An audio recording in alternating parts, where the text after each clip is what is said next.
Gracious and sovereign God, we give today in gratitude for the opportunity to serve our county and its people. We thank you for the gift of leadership and the trust placed in these commissioners to guide our community with integrity, compassion, and courage. Bless this meeting with your presence. May wisdom flow through every discussion, and may decisions be made with justice and foresight. Help us to listen deeply, speak truthfully, and act honorably.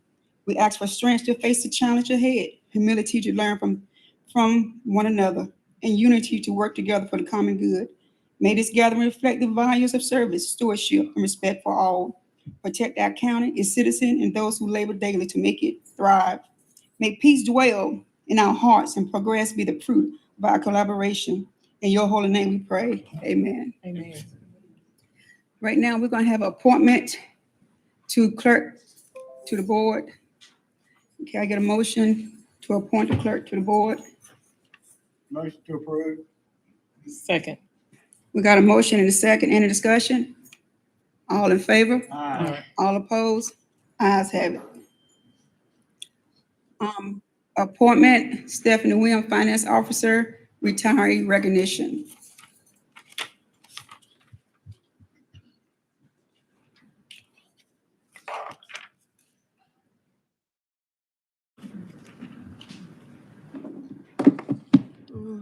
Good evening, everyone. Good evening. If I could have Miss Dolores Woodard to please come to the podium.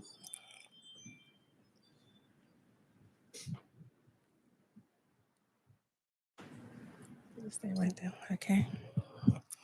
Today, we pause to recognize an extraordinary milestone, 50 years of service, commitment, and excellence to Vance County finance. Very few people can say they have devoted half a century to one organization, and even fewer can say they've done it with such integrity, passion, fairness, consistency, and grace. For 50 years, you've been more than just an employee, but a mentor to many, a living legacy, and your contributions have not only shaped this organization, but they have also touched the lives of everyone who has had the privilege to work alongside you.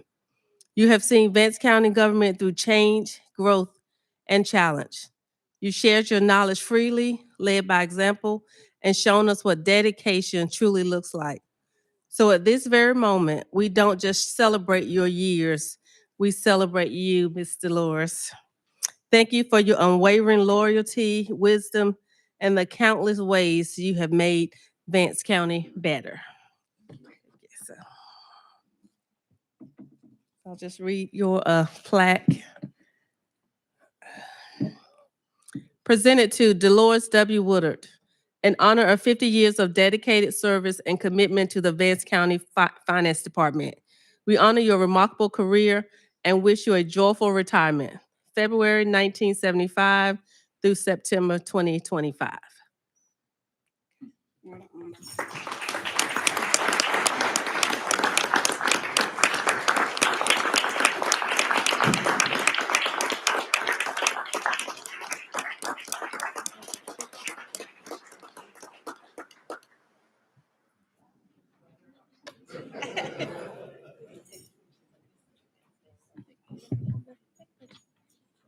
Speech.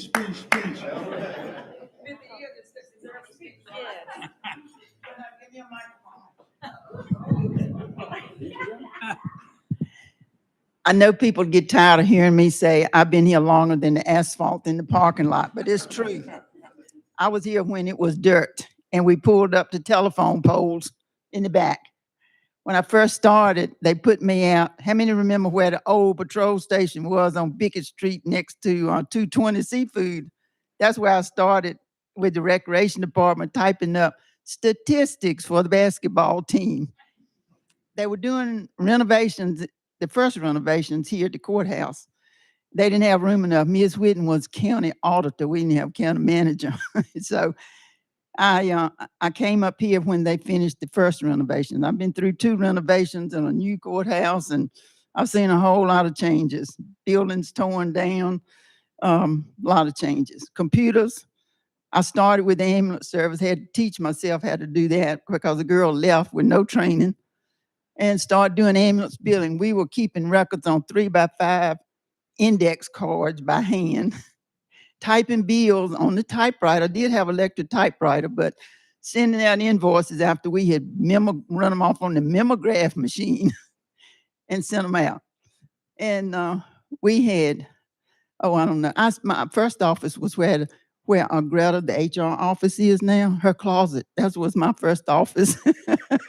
The magistrate's office needed to expand, so they took where I was and moved me in the back. So I moved 5 or 7 places in that same area, and my last move was out the door. So it's been a trip. It's been a joyful trip. I've enjoyed the people and working with them, and ambulance was my passion. I've done some of everything but payroll. Now, I wouldn't touch that with a 10-foot pole. So, but thank y'all. It's been a pleasure. I'm gonna miss everybody because I can talk to a signboard. It don't matter. So, yeah, I don't have to know you to talk to you, but I have enjoyed it. It's been a trip.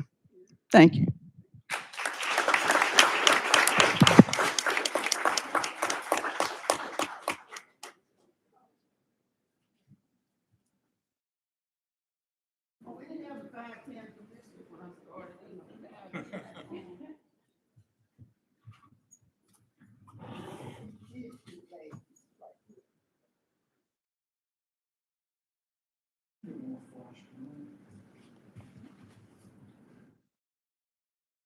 Renee, take the picture with them too.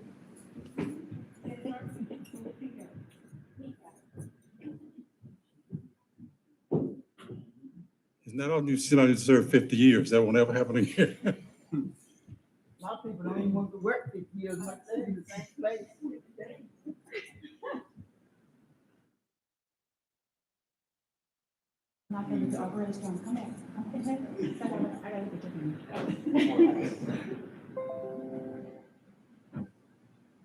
Thank you.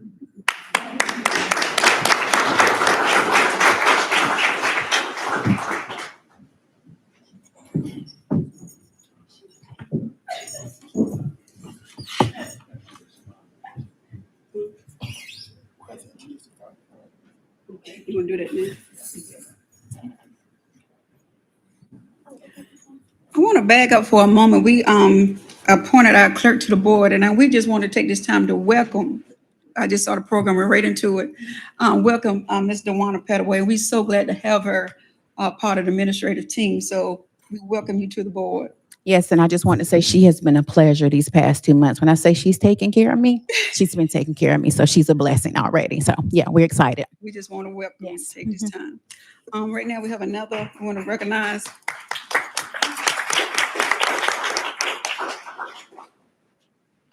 Marshall. Sure, want to also recognize and introduce our new fire marshal, Zane Patterson. If you come on up for us.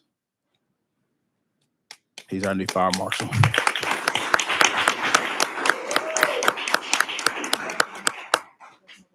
You have any comments?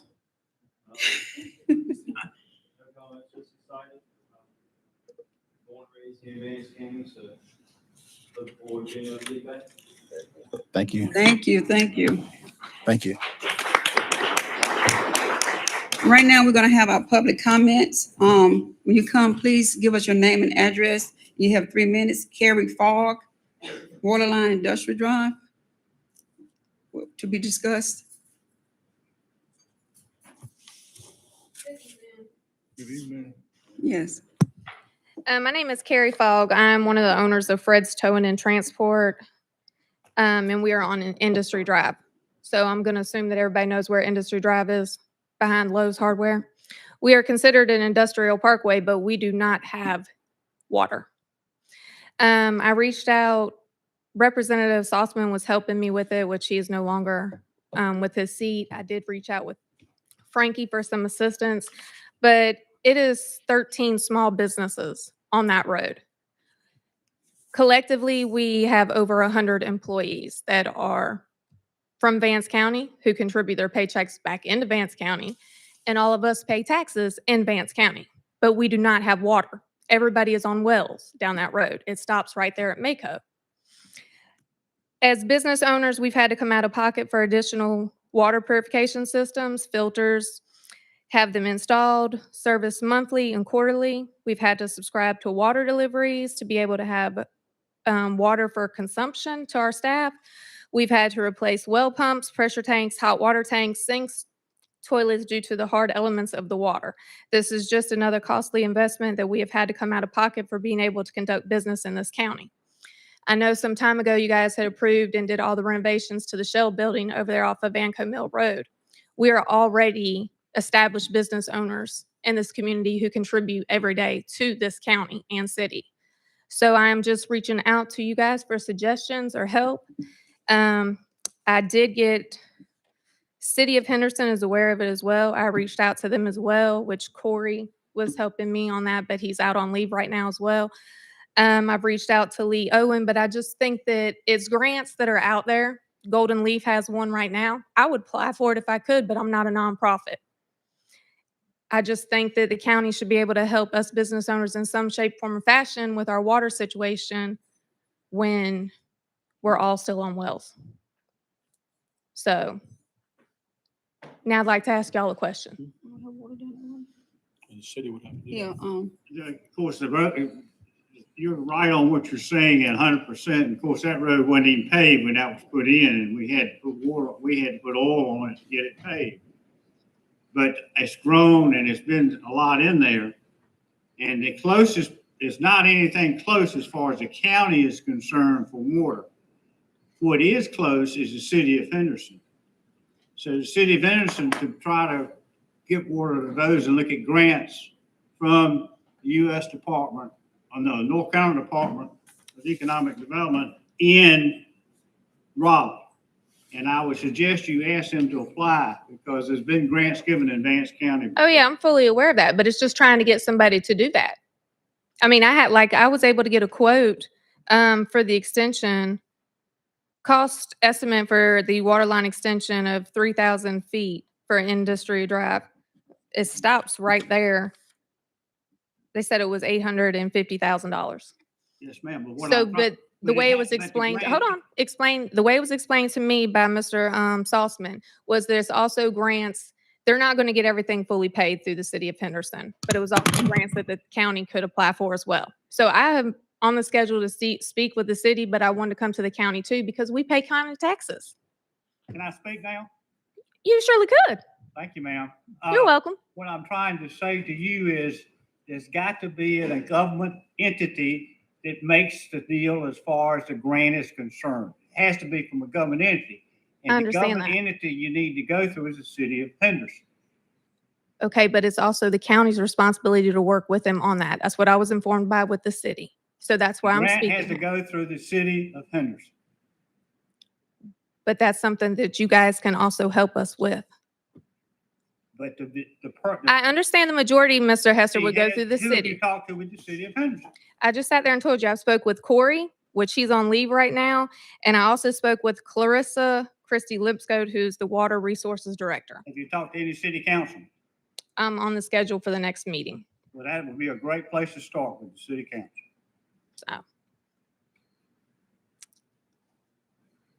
So does anybody else have any questions? thank you. Thank you. Angie Rhines, Fire Rescue and the EMS.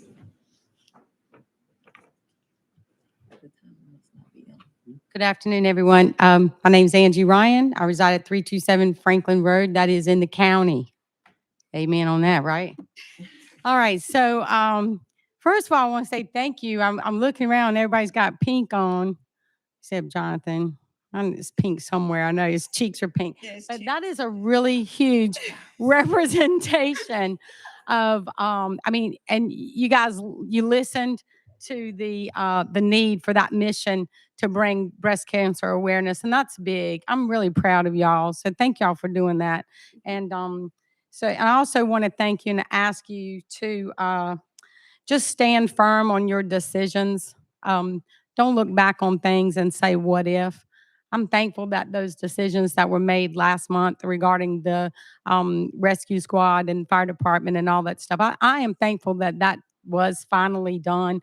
What I'm really thankful to see is how we are moving forward. And that speaks volumes. So I just ask that you take in every fact and everything that considers your decisions. And I know you do.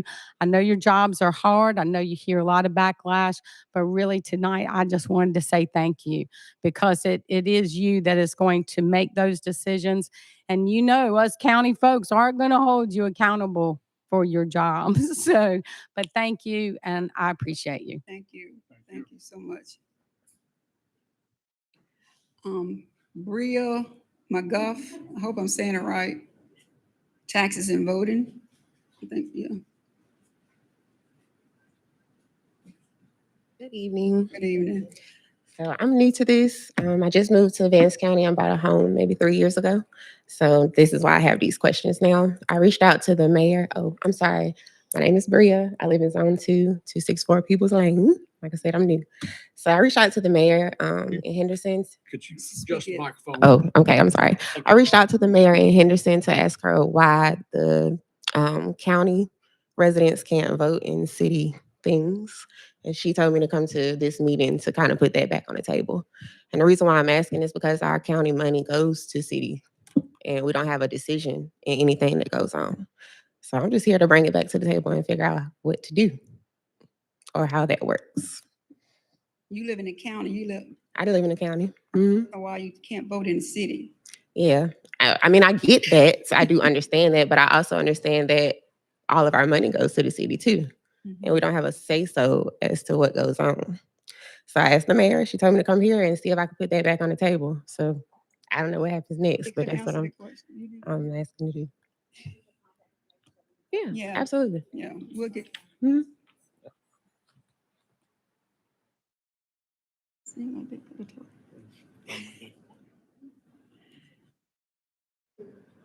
Yeah, we'll make sure somebody get in contact and answer your questions.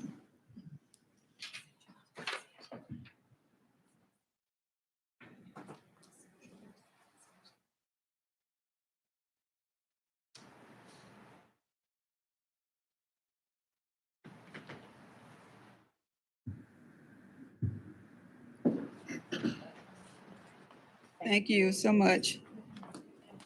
Right now, we're gonna have appointments. Marvin Harrison, Fire Chief, fire operation updates. So one of our battalion chiefs going to speak on his behalf. Yeah. Good evening, Commissioners. Good evening. Battalion Chief Pigram, Chief Marvin is out today, feeling under the weather. Just a quick rundown on our updates, things we've got. There's some came in that's in service. Rescue 1 boats is a complete water rescue package. They're now in service. It's 2 boats. It's a 16-foot aluminum boat and a Zodiac boat. That's an inflatable boat. They are in service now. We have a Can-Am Max Defender UTV. We're going to call it UTV 9. That's in service as well. That comes with the trailer and all. Like I said, that's all package deal. That's in service. We have a technical rescue task force trailer with some of our heavier equipment or non-utilized essential equipment to be on that trailer. Most of the equipment is on engine 3. Some of the equipment has been back ordered. And as soon as we get that in, we'll be prepared for our inspection. For B medium duty rescue, be prepared for that. Let's see. He has here. We have formed a fire investigation task force. It's established for the first time in Vance County. 5 members, but will increase over time. We have a dive team right now that's been established. Right now it's 4 members in that, but that will increase it also. Our future courses that we plan to attend and reiterate on will be trench rescue, which is coming soon. Structural collapse, confined space, surface water, swift water. Once classes are complete, we plan to run the entire series again for new personnel or just refreshers for older personnel. Make sure he got everything he needs me to tell y'all. And it says here in MOUs, we want to appreciate the support and the olive branches that have been extended from Wake Forest Fire Department, Roanoke Wildwoods Fire Department, and the City of Rocky Mount Fire Department for some knowledge in other areas that we was gaining information for. So what you're saying, you have everything you need to move forward? Yes, ma'am, and it's been placed in service and it's been training on Okay. for sure. Have you had to put it to use yet? Yes, sir. Okay. UTV was utilized Saturday. That was Oh, used oh, to do a transport. We don't have the transport thing on there yet, do we? Yes, sir. The We have capabilities to transport. patient thing? Yes, sir. I thought that was still being ordered. Yes, sir. We have that. You have that? Yes, sir. Madam Chair, may I? Yes, yes, please. Have you gotten all the equipment that you need as far as that's concerned? We just got some stuff. The airbags are back ordered. So is everything, Renee, on order that they need, or do we need to do anything for them, or how does it stand as far as equipment's concerned? It's my understanding that everything has been ordered. It's just not Yes. here. So we got everything Yes, sir. that we need. Yes, Just sir. the only thing we're lacking is just the airbags, and we'll be ready for inspection. I wanted to make a comment. Yes, How sir. outstanding and how fast you and how prompt you all moved, and how great it was having you here and doing serving this community. That's right. Thank you, sir. We appreciate it. I'll pass it on to the guys. Please do. I will. Thank y'all. Anybody have any questions? Yeah, I have questions, sir. Yes, sir. How many are certified in medium rescue now? All of you? All of us? Uh-huh. Well, we don't certify that. We said we are medium rescue prepared. That's We'll not a be ready for certification. our medium rescue certification. Yes. Yeah, and that's what I asked. How many, Yes. does everybody have those now? All of us? Yes. Well, that's what you'll certify in as your department, Do what? not people. Your Oh, so it's a department department, certified. not by So person. everybody in your department has had the training? Yes. Okay, all right. Yes. Now, you got on here the future courses, and you talk about structural collapse and trench rescue. That takes a lot of specialty equipment. Do you know Yes, the sir. cost of that equipment? Not right off, I don't. It's in the millions. Oh. So just be aware of that when you start taking these courses. Okay. Anything else? All right. Thank you. Thank you. Thank Appreciate so you. much. Next, Elliott Clark, Via Health Diversion Center update.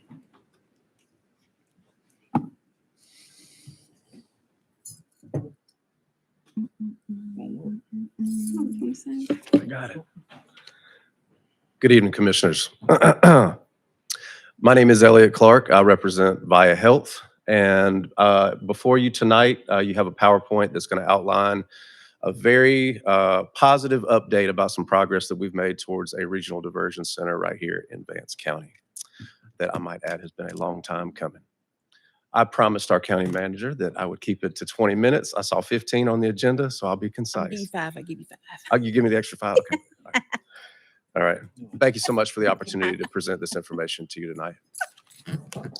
So just a little bit of a quick summary about who Via Health is.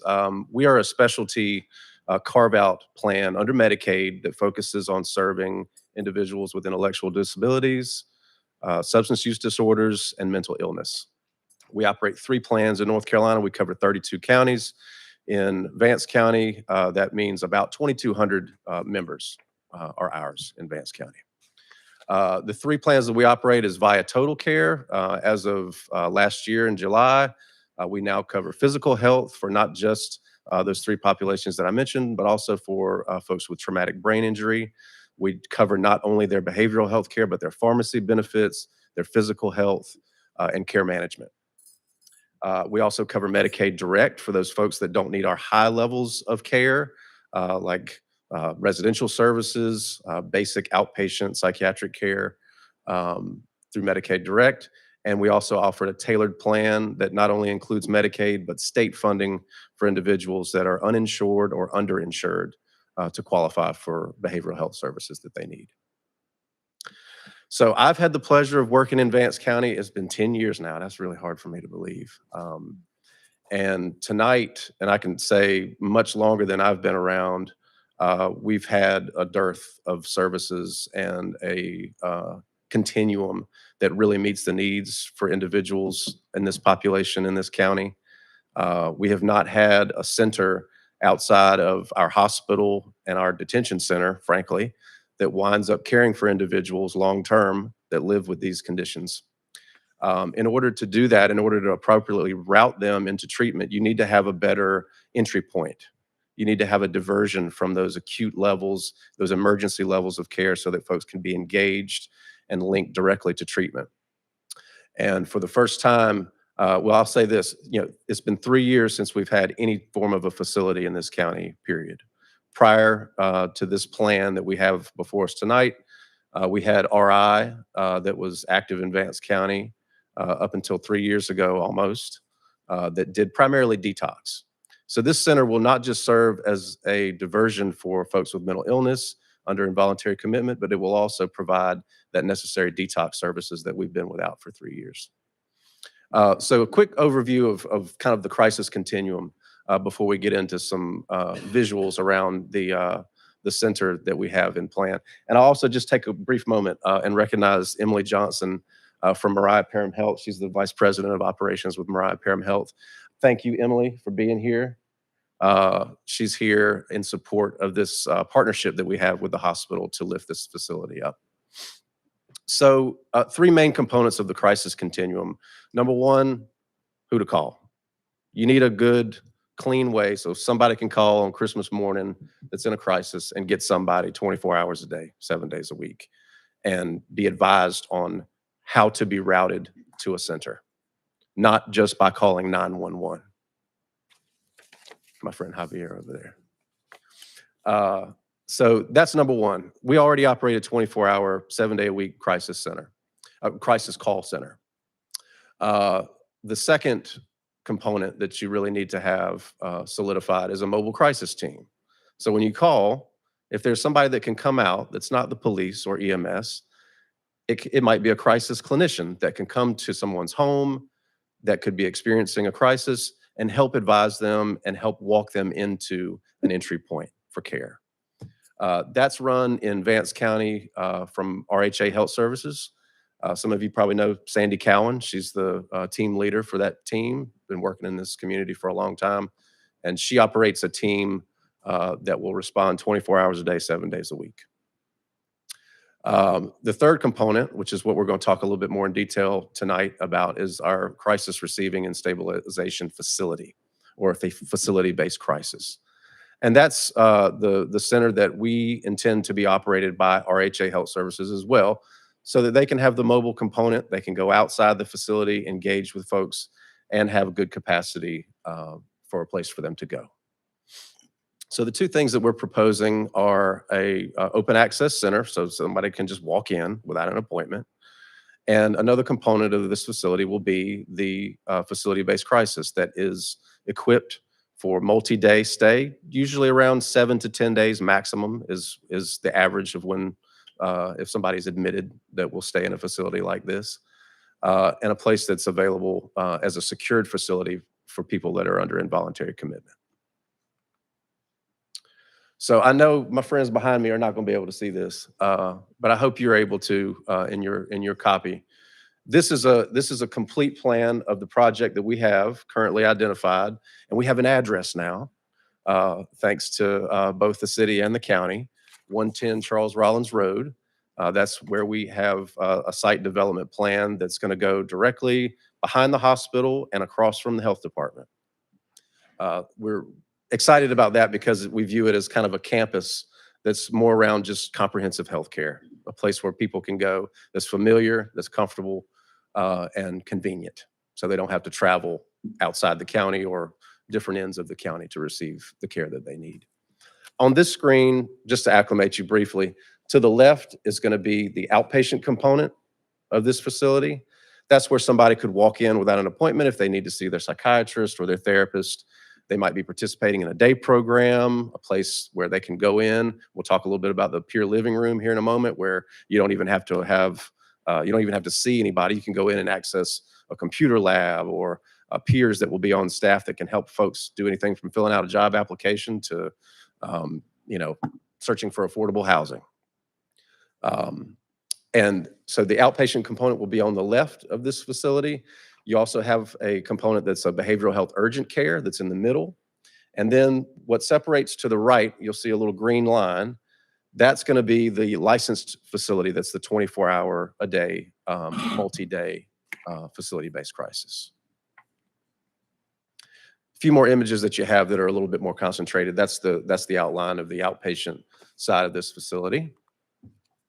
And this is blown up a little bit more closely for the facility-based crisis center. Previously, we had the RI facility was licensed for 12 beds.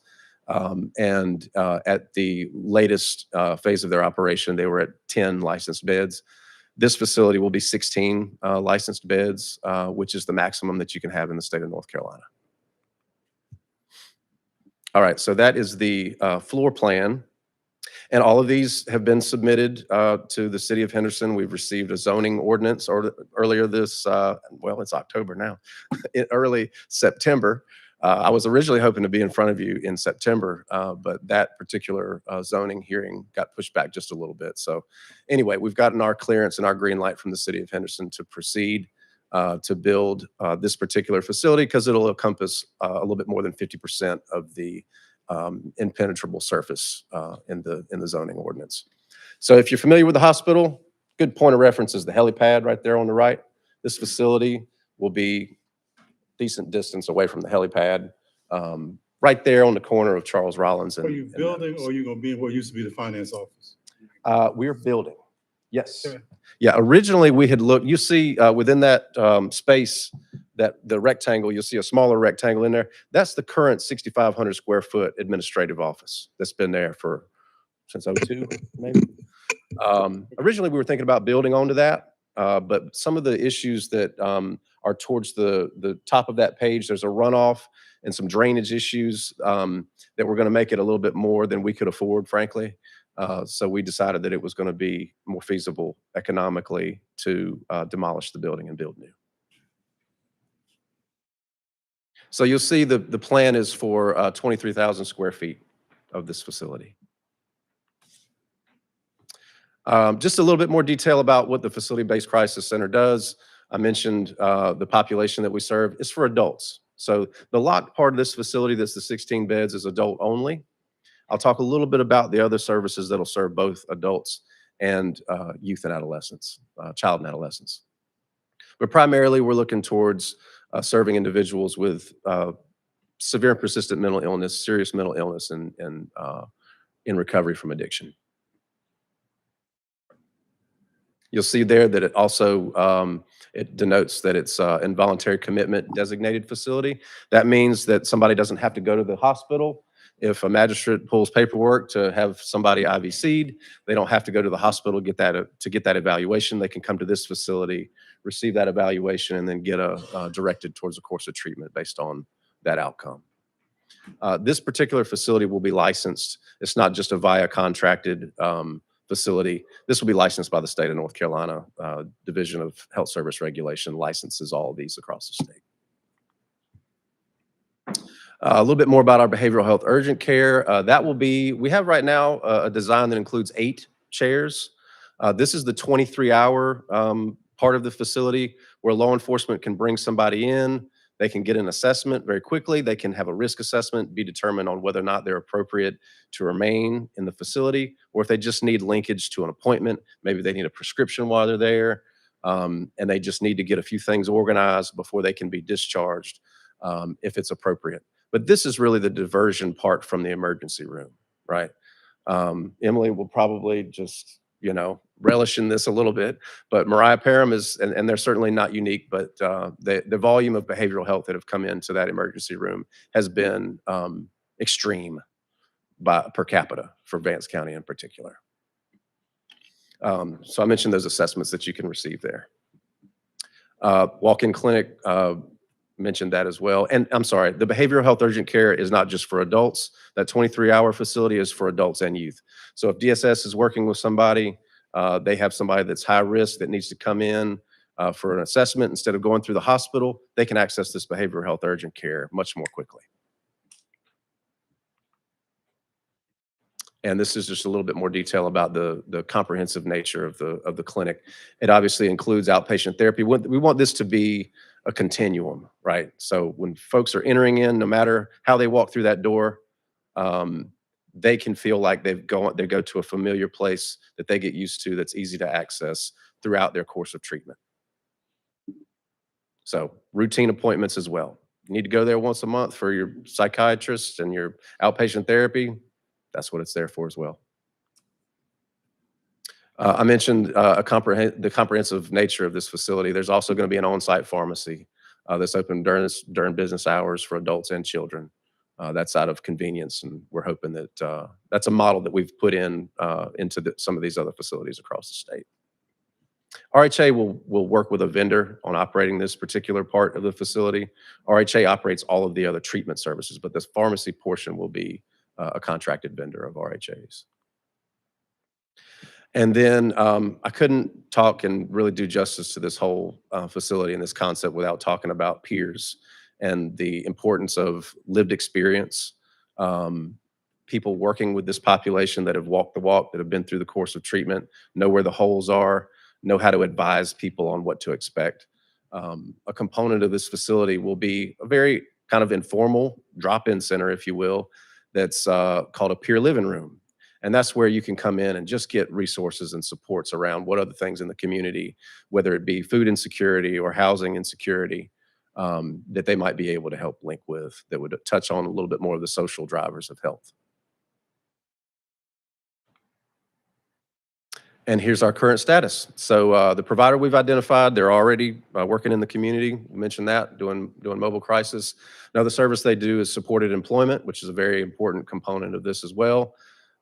They specialize in working with folks that have not been successful in the workforce due to various factors, but can help do an assessment, link them with an appropriate job, do on-the-site training, which in my mind makes a bigger difference than most of what we provide when you can actually help somebody secure meaningful employment.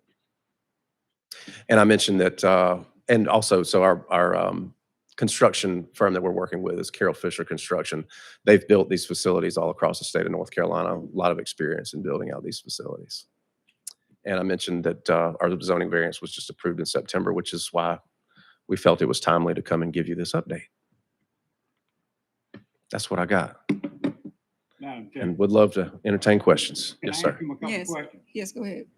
First of all, I think I did a little adding and subtracting. This facility is going to cost $12 million.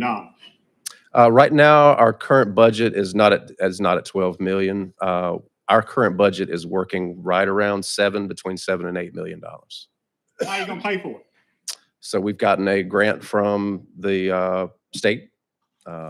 North Carolina Department of Health and Human Services has allocated a grant of $7 million to Via Health. So the money's coming from the state of, through the state of North Carolina. The vast majority of it is, total yes. project.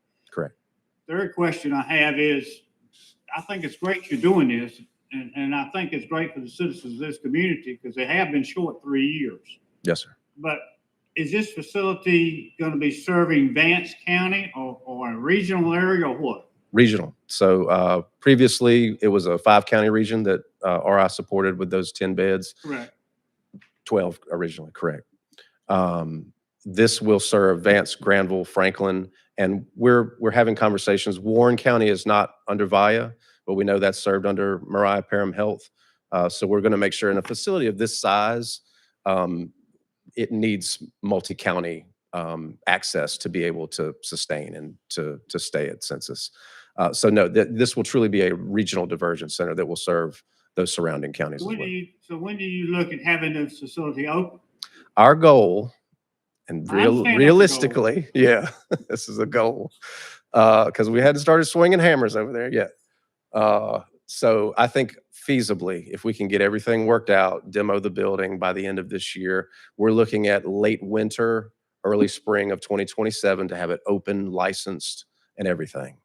The state of North Carolina, and this is not a secret within our line of business, the licensing division in the state of North Carolina is very backed up right now. Sometimes I've seen these facilities, even when they're open and ready, staffed, which they have to be in order to be licensed. I've seen it take 4, 5, 6 months. So Are you limited in your time factor according to your grant? we've worked with the state. They're being very flexible with us about how to draw down that $7 million. So in essence, you're not in a situation that you have to get all the money out before a certain date. No, that's correct. They have not given us a drop dead date on when all the money has to be spent. That's correct. Are you looking at ideas in case construction wise? Well, we're not in the easiest climate right now. We were worried, with Medicaid cuts, obviously. Yeah, these are things that all factor in. We also experienced a significant cut to what's called a single stream. That accounts for the uninsured portion of what we do. Within our line of business, within Medicaid, most of the cuts are around 3%. But we still feel that because of the nature of this facility doing more than just the facility, they do the outpatient work, they do the others. Their portfolio will be much broader. So their stability and their sustainability will come not just from the facility-based crisis, it will come from the other services that they're able to build out. So long-term, outside of just the lift of the construction and the license and all that, we feel like this is a sustainable model. What we had before, just insurance alone, was not sustainable long-term. Thank goodness you got Mariah Parent Hospital in Vance County. I think that's an asset for this community. And having it here puts you here, so that makes it better for everybody in this community. That's fair. I think in terms of what you're doing, regional also supports the fact that in terms of being able to move forward, that with today's crisis and things that are happening, that is vitally needed and everything. And I think that's a plus for you as you try to move forward in terms of dealing with the obstacles that could be thrown your way, that I think that state, local, and everything would support you, that you'd probably be able to cross some hurdles that support you getting it up and running as rapidly as soon as possible. Yes, sir. Yeah.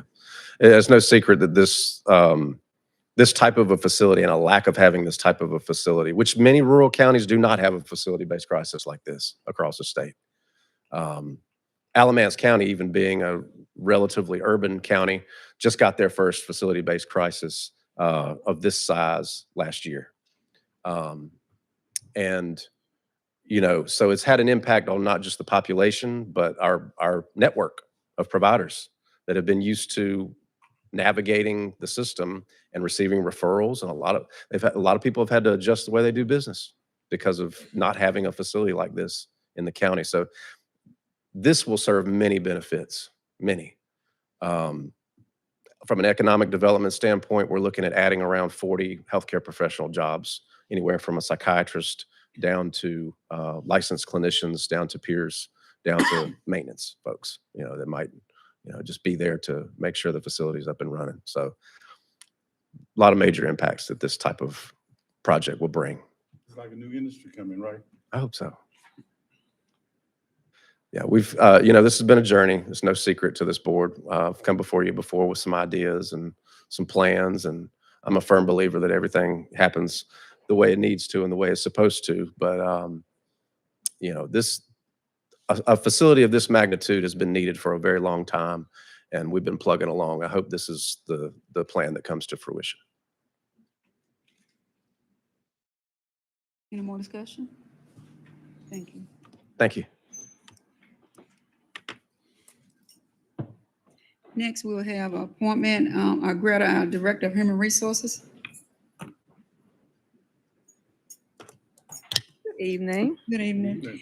So I'm here to give you an update of our criminal background check policy to include a new state law that became effective October 1st. So we received this probably around late August to mid-September. And this law requires cities and counties to subject all of our applicants for positions that require working with children, those that are not yet 18, to undergo a criminal history record check conducted by the SBI. So this will be a fingerprint-based state and national criminal record check that we would have to do. So this will be an update to our current background policy. So you said this required by law now? It's right? required by our general statute, yes. Okay. Existing employees have to No, do this? no. Anybody who we make an offer to beginning October 1st. So, Any questions? any questions? So we have to get a motions to accept. Motion to accept. Second. We got a motion and a second. Any discussion? All in favor? Just Oh, you got- question, why is October 1st, was that the required date that had to Yes. be in place? Yes, sir. So actually, the motion is to make it effective October. Retro to October 1. So we got a motion and a second. I got a motion. I made a motion. He seconded. Okay, all in favor? Aye. All opposed? Ayes have it. Thank you. Thank you. Appointment Michael Ellington, Extension Cooperative Extension Update and Highlights.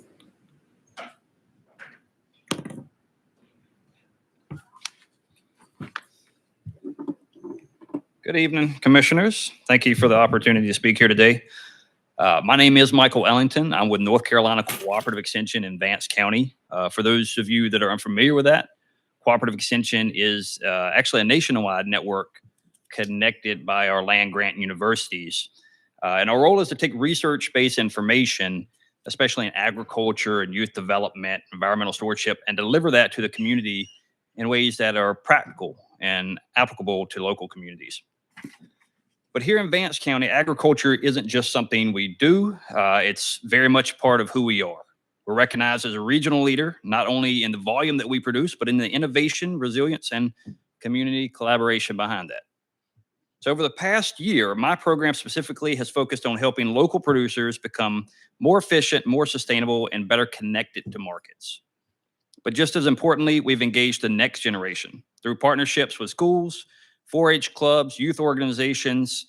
We are teaching people where their food comes from and how agriculture ties directly into the economy, the environment, and our health. And that momentum has helped spark a surge of interest in gardening. Many have shown interest in the community garden that we've recently opened at the Vance County Regional Farmers Market. And we've had many groups from churches to schools to neighborhoods reach out asking how they can start their own. These gardens become spaces not just to grow food, but to build skills, create connections, and foster pride in their community. But of course, helping people grow the product is only half the story. The next step is helping them access a market. And that's why I'm especially proud of the role that our local farmers market plays. It's not just a place to buy produce, but it is, in fact, a small business incubator. It's a low-risk environment where growers and crafters can test products, interact with the customers, and build the confidence and capacity to grow their business. So the model is education, production, market access, and that's all rooted right here in our county. And when those pieces are in place, local agriculture becomes a very powerful driver of economic growth and community well-being. So I'd like you to stay engaged with our stories. And some of the ways that you can stay engaged and the public can stay engaged is by staying connected or getting involved directly with us. For example, we're currently seeking members for a committee that will help develop our next report to the people, which showcases the impact of extension programs in Vance County. Whether you join this specific group or our advisory leadership council more broadly, it's a great way to stay informed, provide input, and help shape the direction of extension in our community. So to wrap up, I want to encourage both you and the public to stay engaged with the work we're doing. And there are several ways to get involved outside of that committee. You can reach out directly to Extension. We're right down the road, 305 Young Street.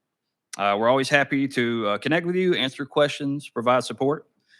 You can serve on one of the committees I just mentioned or any of the committees under the advisory board at the farmers market. And if you haven't been out to the farmers market on Saturday, you are absolutely missing out. That will be the next place to be in Vance County. It will be a place to go on Saturday mornings. It will be something to do with your family. And lastly, I'd like to extend an invitation to all of you to join us at the next annual Farm City event on November 19th. It's a lunch designed to bring together rural and urban producers with local residents, policymakers, key resource providers. More importantly, it's a celebration of agriculture, and it's a great place to see firsthand how food and farming connect us all, and a great place to get free lunch. And with that, I will open it up to questions. You did say you had a garden in the, you going to the schools? Did you say you was going to schools? We're working with a couple of schools now. We're doing hydroponic systems with a couple of schools that are up and coming. We are working with Boys and Girls Club, not quite the same model. We do have 4-H programs in the schools that are doing certain gardens. And of course, public schools are doing their own gardens too. We're providing support with that. Is it particular age limit? Is it elementary, just high school, or, you know? The more the merrier. We can support all the way from preschool programs to the high school programs. Do they There's have no to limit. reach out to you, or you are reaching out to the schools? Preferably both. We do our best to reach out to the schools, but if there's a sincere interest, if there's a community partner that wants to take the lead in the schools, we'd love to hear from them. Of course, I'm across the street and I go over and check, but I've been very, very enthusiastic and looking at it with all the vendors you're now having to show up. And it looks like you can continuously increase the vendors that you have. And so it looks like to me it's getting to be more and more vendors, which is a great thing for this community, great thing for people to be able to come shop. Are you going to do the Christmas thing this year where you have the thing before Christmas where arts and crafts are in it? Is that going to happen this year? Absolutely. Our goal is always to outgrow the facility we are in. But the holiday handcrafted market will be, forgive me, I don't know the date of it, but that will be in December. And if you've not been out to that, you are missing out. There are plenty of great crafts and great holiday ideas for gifters. People don't realize that facility was all given totally. The whole deal was given by the tobacco industry when they settled the deal with that. So I think, if I'm not mistaken, it's probably one of the nicest facilities in the surrounding counties, period. It absolutely beats, hands down, any other county. It's one of the best assets that Vance County has, without a doubt. Well, thank you for keep increasing the daggum vendors, if you will. Well, let us increase the customers. Everybody will see you on Saturday morning. Thank you. Thank you so much. Ashley Winstead, Nash County Aging Service Director.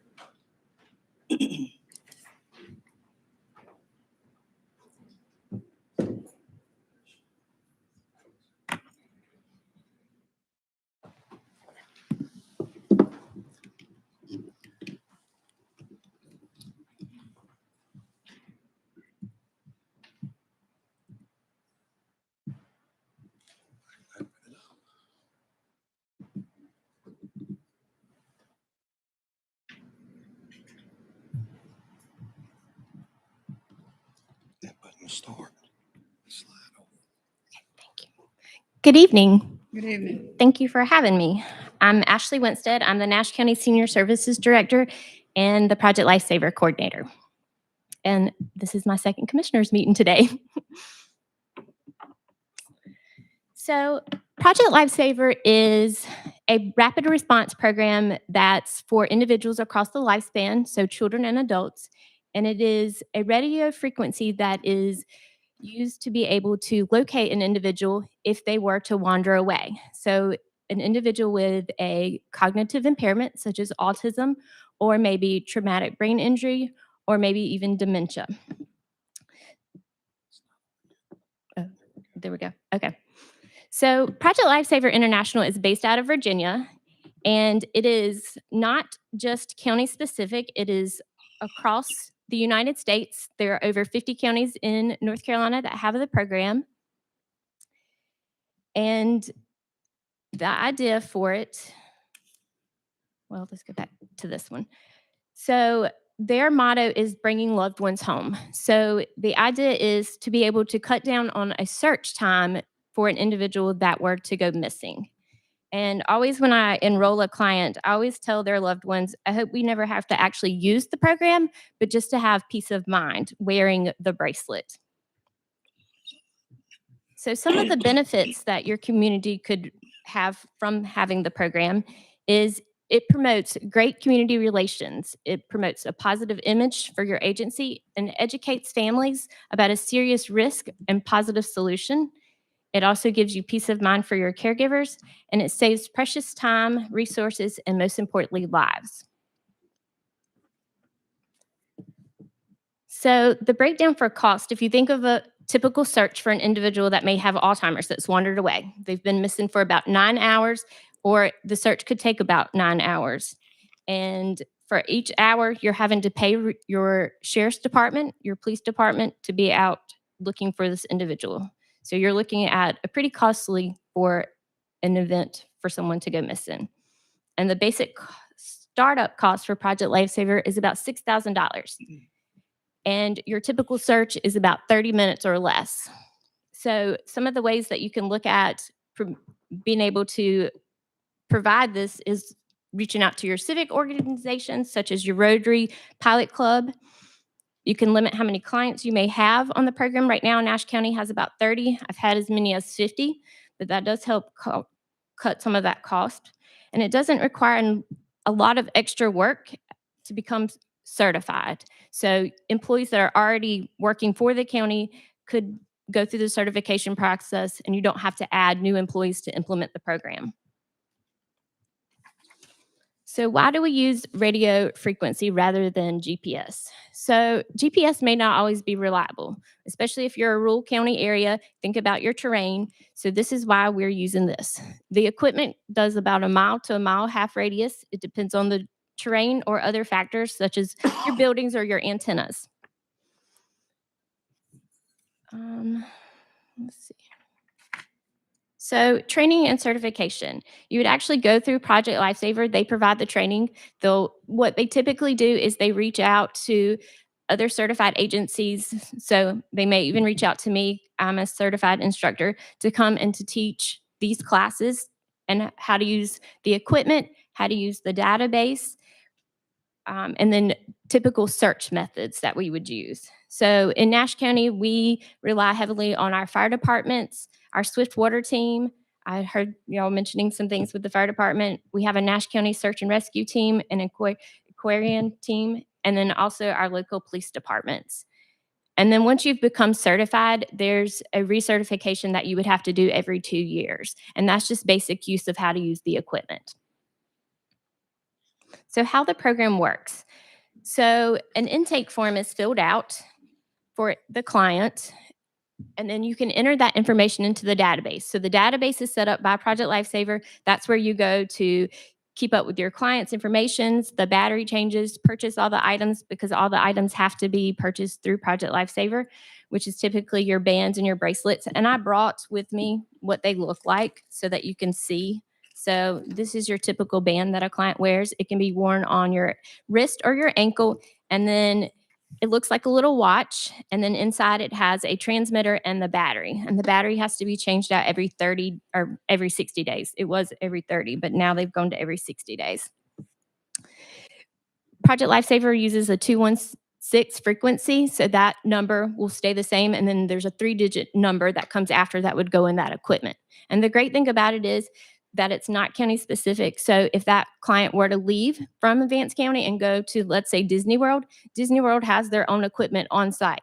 We have people that come to Nash County from New York. We've had people come from to visit the beach and areas. So we're just able to share that information through the database. So that's a great thing.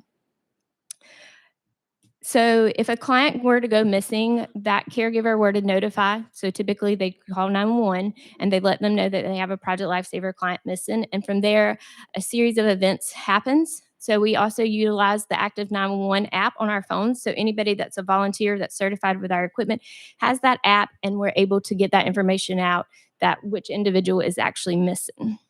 We use our fire departments as command centers to eliminate so many vehicles going over to where maybe the individual may have gone missing from, that may cause more anxiety for them, and then more than likely will not come out from where they are hiding.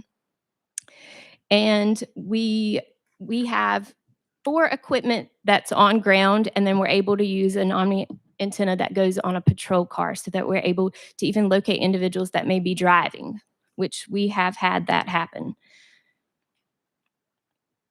So in Nash County, I oversee our budget.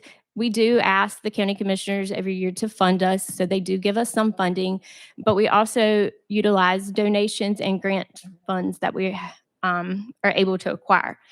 We also are responsible for keeping up with equipment that may need to be purchased or replaced, and then our battery changes. We do have certified instructors and equipment operators from all three of our departments, so it's a collaboration between our sheriff's department, our fire marshal's office, and senior services. And like I said before, we utilize the 911 app, and we work with our dispatch to make sure information for the client is entered into the CAD system correctly. We also take pictures of the individual, so that way it also eliminates cutting down on that search time. So if we have several people responding, they already know what that individual is going to look like because it can come up on their computer screens in their vehicles. So any questions about the program? I think it's a great program, and I think it would be a great asset to your community. So Right. So you said, like, if there's a person that lives in Vance County and they travel to the beach and get lost, you can yes, locate them there too? you can. So you would actually, what you can do is when you go on Project Lifesaver, their website, you're able to put in the zip code or the location where they go, and you can find that agency that's closest to them. So right now, Carteret County doesn't have the program. So most of the time we get phone calls or we get emails from those families or that other organization that maybe know that their client is coming here, and they'll contact us and say, hey, if they were to go missing, can you be backup and go and respond with your equipment? I know you said that the commissioners in Nash County donates, but what is the individual cost to a person? So we do not charge for the program. We used to charge for our battery changes, or we would ask for the caregivers if they were able to have the fee for $10 for the battery changes, but we no longer do that since the county commissioners decided to fund us, which was about a little over 9 years ago. So I've been with this program for about 13 years. And we know some other counties, they do charge, and other organizations. So it's not just county specific. So like Wake County, their autism support groups, they have the program. And so they may do a charge for them. So that could help with some of your cost if you decide when you start it up to charge some of the families. Who changes the batteries? I'm sorry, go ahead. So who changes the batteries? So me, I do have other staff that helps out with that. We do have some from the sheriff's office that volunteered to help with the battery changes, as well as some of our people from the fire marshal's office.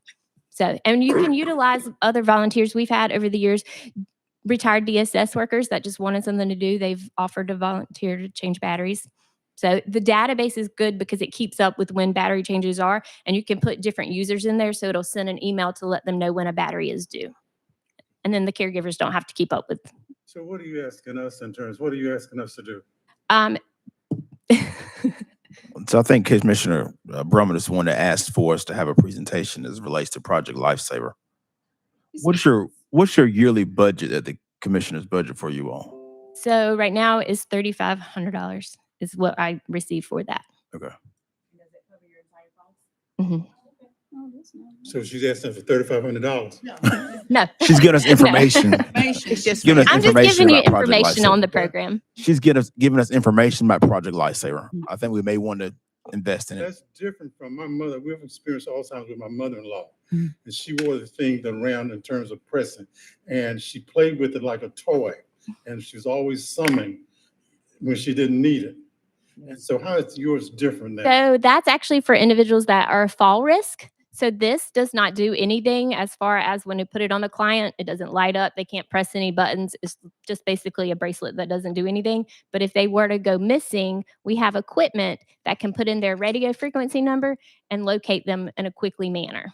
What prevents them from doing like my mother-in-law, you did something on her arm, she would find a way to tear it and get it off. So what's the safeguard there? So we do inform caregivers to check daily that they're wearing it. And if they're not, to notify me immediately, because I can come out and still find it. It's a lot harder when it's not attached to a person, but it can be cut off.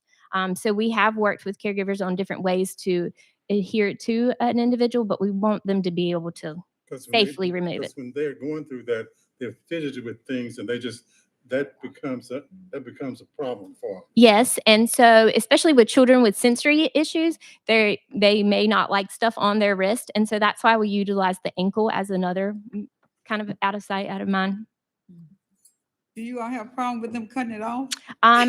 So my women, my little old ladies, yes, they do. But most of our caregivers are pretty on top of it, so they know, and they come in different colors now, so they're not just the plain white. So Sound like a great thing to have. So would they from in the county? Would they call you, or would they connect with the county to? So if they the, needed a yeah, the plan is for us to be able to have from this county? this Okay. equipment. Yeah, I think what I understand from the sheriff is, I think up in Virginia, the sheriff's office actually does it. The individual would call 911, and then a deputy would be dispatched. And if they had the bracelet, the sheriff's office would help do that. It's similar to the gentleman that There was out of yeah. we were out of Townsend. I mean, we spent 2 days out there looking for him, and Had a bracelet, could easily found them like if he'd that. had a bracelet, we would have found him. And we had resources from Virginia. With I think Highway Patrol had the helicopter up and all those things. That's not cheap. No. no, And plus, that man slept outside all night. Where if he'd been found, Yeah. so I think it's definitely a thing. great It's thing, a yeah. good thing for our citizens. Yes. Well, I think it adds security it's sort of a peace of mind thing for the caregiver, right? yes, That's the bottom line, because they can wander off in a hot second and everything, so. yes, especially children with autism, they're runners and then they're drawn to water. So that's why we involve our swift water team, because we are able to locate this if it is in water. I hate to use me as an example, but my wife's uncle was autism and everything and wandered off like for three days and liked water. But unfortunately, 3 days he slipped in the water and drowned. Yes. So, yeah. So the radius of it is what? If we did it as a county, I know it would be a citizen in Vance County. So what is the radius that would cover? So, I mean, the equipment can pick it up anywhere. So you can, as long as you can keep the frequency numbers about 10 miles apart from each other, then you won't have any issues as far as the radius. You can have as many clients as you want.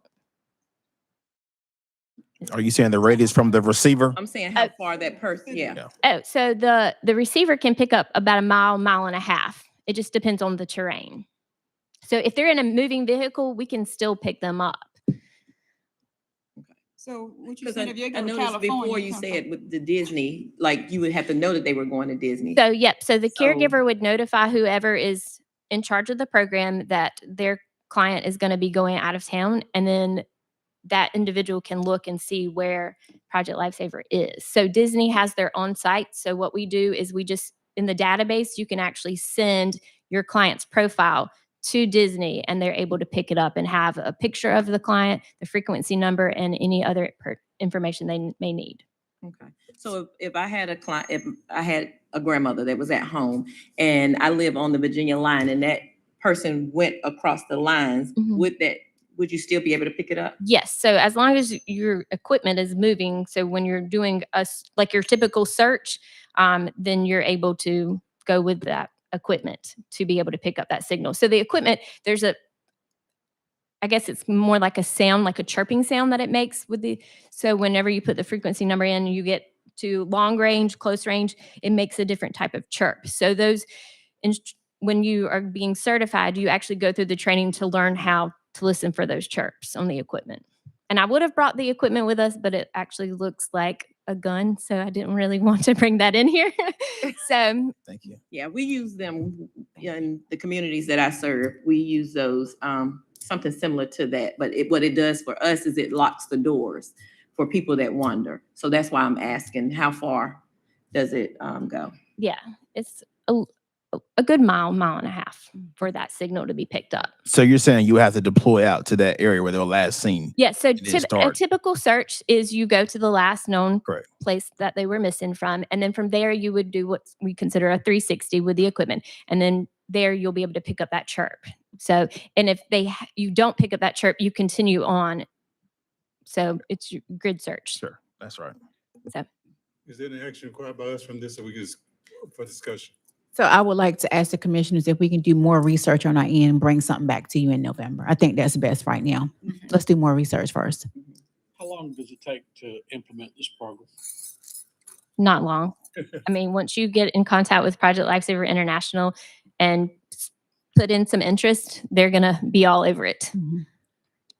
And I did bring a brochure Yes, please. for y'all that y'all. Thank you. And the startup cost is around 6,000 and annually about 3,500, right? Okay. Yes, and they also Project Lifesaver does put out grants and stuff so that you may be able to help with some of that cost. You are a contact person if we do it. Well, I'm just the contact person for Nash County. They reached out, so I guess I was the closest Contact. one. So Okay. You're the one that responded and showed up, right? yeah, I'm passionate about this program. I love it. Have our own person. No, if we get the program, we'll have our own person. She's just representative for Project Lifesaver. Yeah, I may be your certified instructor that comes out and teaches. You said your second meeting, were you at Halifax this morning at 9:30? No, I was at our Nash County Commissioners meeting this morning at 9:00. That means at 9:30, Halifax meetings at 9:30 in the morning. Thank you so much. Thank you. Thank you, Ashley. Our next appointment, Javier Plummer, our EMS Director. Javier.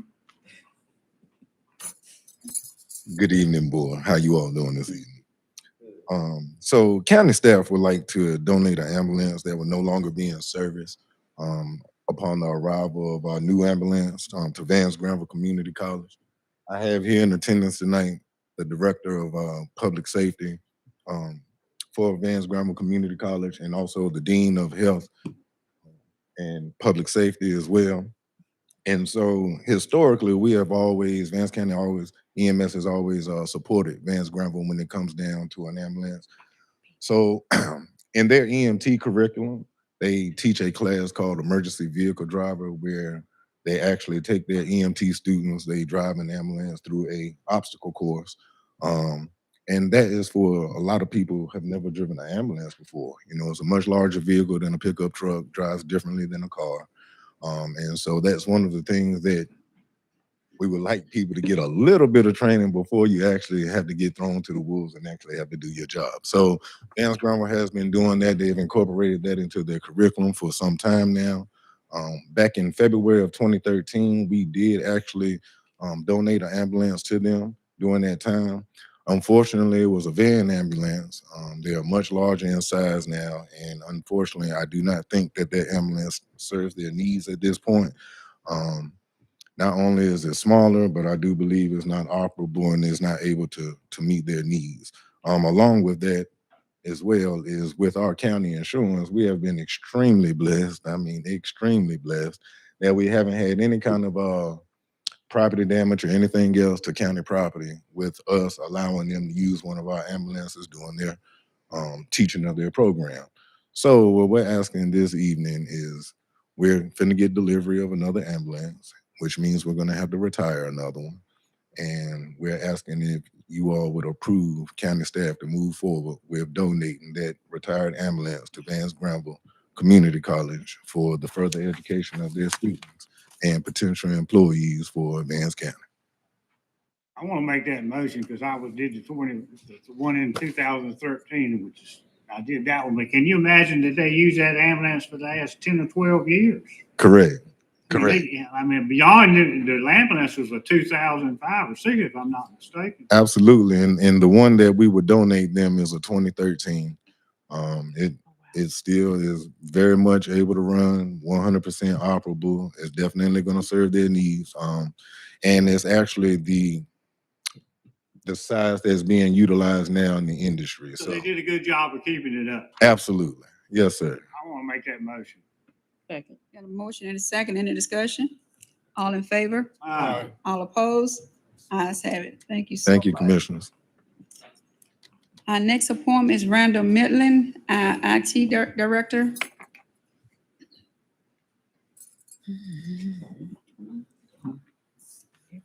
Good evening, everyone. Good evening. I'm coming before you to ask for funding for 4 projects. All 4 of these projects are in response to the cybersecurity incident we suffered back over the summer. These are to bring us back up to the service level we had before the incident, but to do so in a secure way. The projects are a replacement for our backup system, a replacement for our VPN, a replacement for our remote support, and that PRA stands for Privileged Remote Access that will allow us to pull vendors off of our VPN and give them their own connection to just the equipment they need. Vendors like CureMD, Southern Software, not CureMD. Who do we use for general health? I can't remember that vendor's name, but it gives them access to just their servers they need to support. And the final one is the Sophos MDR that we have already implemented. This gives you the full price breakdown. Our total request for the funding for all 4 projects is $74,163.76. Any questions on any individual projects and why they're necessary? So just so I understand, we've already got $34,680 Yes. budgeted. So is this amendment for 74,000? Yes, this amendment's for 74. The total, Total's all over 4 100. projects So, is okay. $101,613. Now, this will be an annual, The whole amount will not be annual. If you look at all projects total, the annual increase will be $34,680 per year. That's how much all these projects will cost us going forward. A lot of the costs are implementation and hardware costs that are one time only, or for example, the backup is once every 5 years. So I tried to break it down so you could see the annual cost, what we're signing up for. so it'll be an annual increase of 34,000. Yes. Randall, you said in terms of the annual cost, when we had the cyber security thing, how much did it cost us when we did? I realize what you're doing is protect us in the future. What kind of cost in order to get us back up and running that you incur? I don't have that figure yet because we're not finished paying it. Say what? I don't have that figure yet because we're not finished paying it. Okay. It was far in excess of that. Okay. Most of that was covered, fortunately, by our cybersecurity insurance. But for example, this one that I've already implemented, that was a requirement for us to return to business and still be protected by that insurance. Okay. All of these are in league with modern security standards, and we'll need to have them in place if we offer VPN services, et cetera, and still be insured in the future. Renee, is this something Yes. Yes, sir. Fully support. Yes, sir. that answers my question. I'll make the motion. I second it. Got a motion and a second. Any discussion? All in favor? Aye. All opposed? Ayes have it. Thank you. Thank you. Thank you, Randall. Thank you, Rhonda.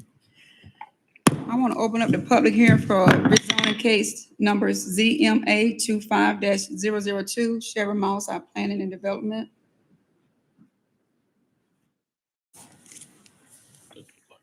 No, it didn't look like Sherry.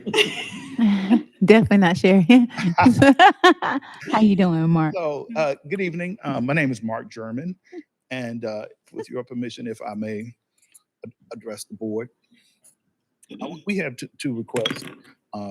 The first one is Set your mic up, son. Yeah, you can't. the first we have. Set the mic up. Lift it up. We can't hear. We old. Amen.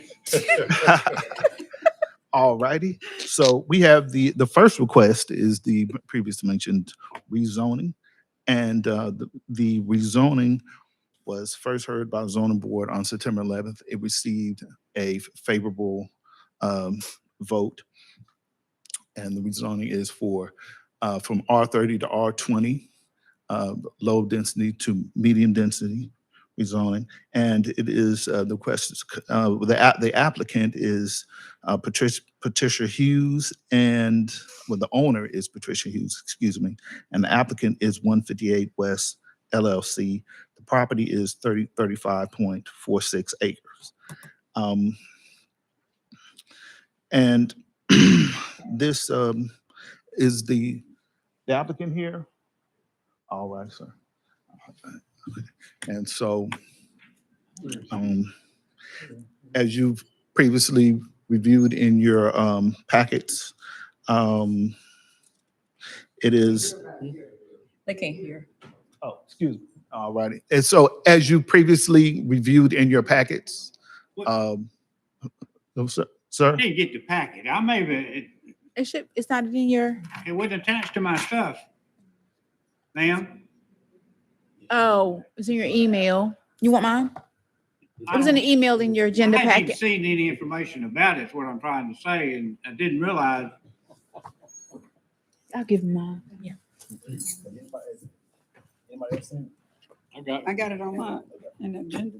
You want to look at it on? I didn't, I'm sorry, Do we normally print the agenda for you? whatever you want to do. You can take both of those. Okay. You got yours on Yeah, he get it. in your packet. Okay. Yes.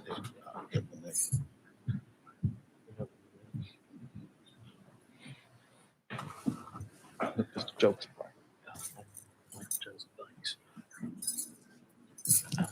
All right.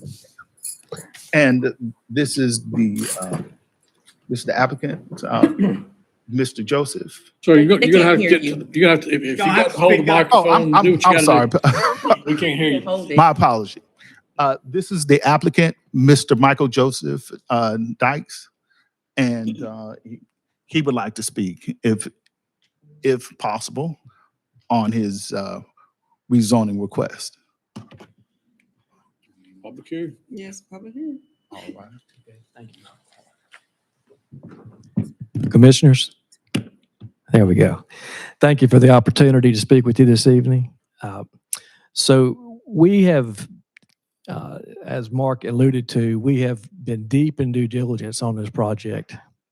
We have met with NCDEQ, NCDOT, and explored we've hired soils engineers, soil scientists to understand what we can do with this project. At first, we were looking to leave it at R30. That's not feasible for us. Based on our environmental concerns, we cannot get enough yield at R30. So we were proposing to have it rezoned to R20, and we're proposing public roads that NCDOT would maintain, as well as a private water distribution network, and each lot would be on its own private septic field. We feel like that everywhere we go, it seems I work in Wake, Durham, Johnston, Orange counties, everybody's asking for residential lots. And based on the base zoning of R30 and the acreage, the yield, it would be possible to yield 46 lots. We're proposing 35, and more than likely, we may not make it to 35, but we're proposing 35 lots. If I'm traveling down 158 bypass, where are you located? Where is it? Sir, this is off of, I don't know, maybe Mark might be a little bit It's right at Pine better Ridge to Road. answer that Right at question. Pine Ridge Road, right. 158 bypass. How long 158 bypass is? Business. 158 business. Yeah. Yes, sir. It's south, on the south side. I think there's a Methodist church on the north side Mount Herman. of the road. Yes, sir. And then also the park property that's over there, that where it comes out at on 158 business. The park, Where?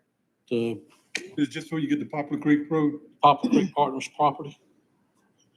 Is there anybody, I'm catching up, I'm sorry. Is anybody here from the planning department? Mark, So I'm trying to get on. Mhm. So the planning department approved this project? The planning.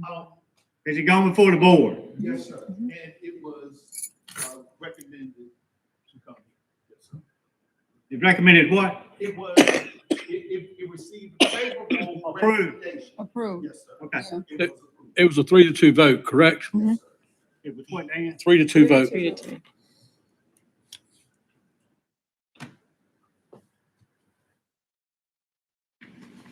So does this project have any utilities, public water? We'll have to do it'll be private septic. Each lot will have its own septic fields. And we will do a community well water distribution system, just like Hunter's Ridge, which is just to the east of this property. Hunter's Ridge has septic tanks? Yes, sir. Septic fields. And we spoke with the water provider. I want to say EnvironLink. I'm not sure top of my head, but we've been in contact with their engineers. I myself have been an engineer, been practicing for 30 years. So we've been in touch with them as well. Has the soil scientist been out there? We've hired 2 soil scientists. Yes, sir. One of our exhibits just shows a general layout of possibility. The shaded area are the areas that are good soils.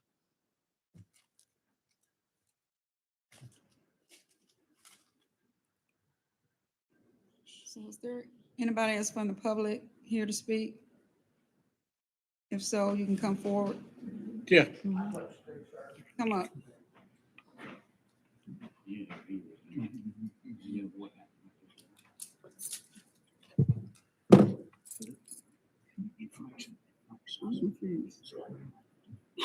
Just see what he says. Yeah. Thank you. I'm Jim Johnson. I live in Hunters Ridge. Get a little closer to the mic, Mr. Johnson. Thank you, sir. Thank you. Hey, Jim. Hey, how y'all doing? I live in Hunters Ridge. The entrance to I have not seen your plat, so I don't know what it is. I know our lots in Hunters Ridge is 1 acre lots. We have well water and we have septic tank system. The problem that I have with what's happening, we have not been notified. We have not seen a plat.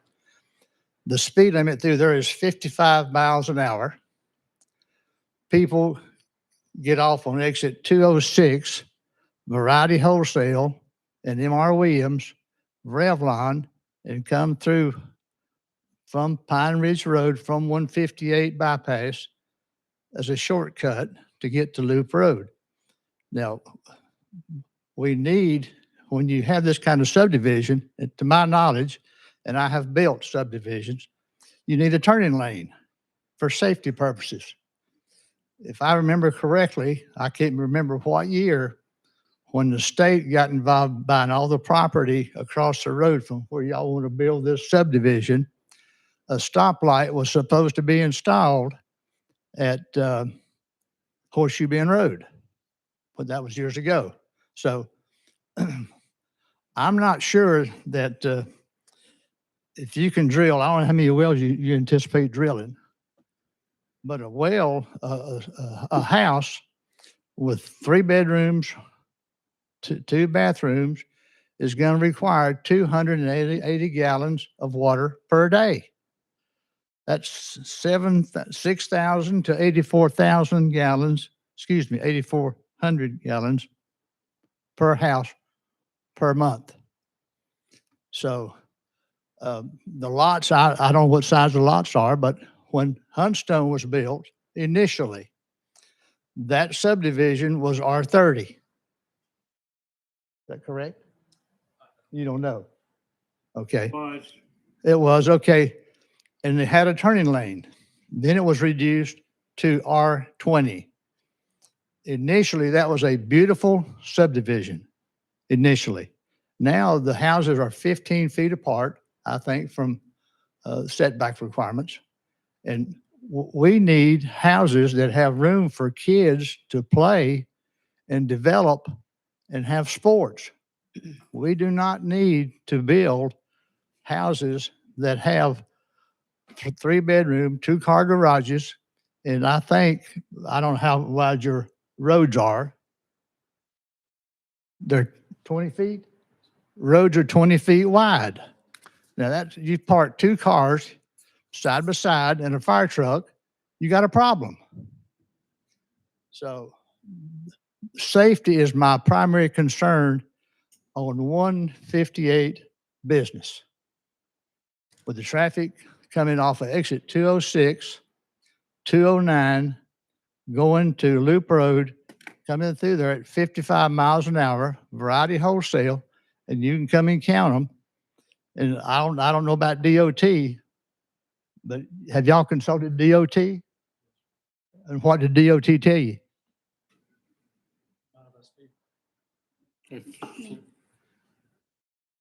The gentleman makes a lot of good points. We've been in touch with the district engineer. We are proposing a left turn lane. The speed limit is 55 miles an hour out there, which means we had to design it to 60 miles an hour. The lots, the minimum lot widths are 80 foot. We'll probably be building a product somewhere around 40 foot wide. So 40 to 50 foot wide. The reason why we want to limit our product size because we want to stay in low development criteria. This project is located in the Tar-Pamlico Basin, so we're concerned about the watershed requirements. And we in speaking with NCDEQ, we want to try to stay low density if we can. Yes, sir. First thing is, I'm kind of getting the feeling that I'm not the only one that's just getting hit with this as far as this is concerned. And do you have a layout of the subdivision and the lots in the subdivision and the roads? As a courtesy to the county, we provided planning staff. No, that's not what I'm asking. Have you got a layout of the subdivision of the lots and how they are and the roads in the subdivision? That's what I'm trying to Mr. answer, Hester, sir. I believe they have provided something, but at this point, that's not binding. All we're dealing with, that would be the subdivision approval. All we're dealing with is That's what I'm asking. this is one of several authorized uses that are allowed underneath that zoning. All you guys are being asked tonight is to approve or not approve the zoning, the rezoning that they are asking for. Any one of those uses will be authorized if you allow it to go to that zoning classification. So to say this is what we're proposing I got it. would not be appropriate. And it was the same comments that we had at the planning So stage. in essence, what you're saying is you want to go from R30 to R20. But we don't have any idea what he's going to draw up for R20. That's correct. My concern is, I believe, based on code, without water or sewer, the minimum lot size is 3/4 of an acre. And so going to a half-acre lot, to me, creates risk there, in addition to the safety risk that have been spoken about. So I think I'd like to know a little bit more about this proposed water system and the feasibility, actual feasibility of it, before we make a decision. Was the resident in that area, they were notified, given a? In the packet, they will notifications and signed as opposed to the sign. Okay. And also the legal ad was placed in notification. They're saying they wasn't. Dan, you know what? We don't agree all the time, but I definitely agree with you. I need more information. Me too. So let's see if anybody else wants to speak in the public hearing. Yes. Anybody else from the public want to speak? Come forward.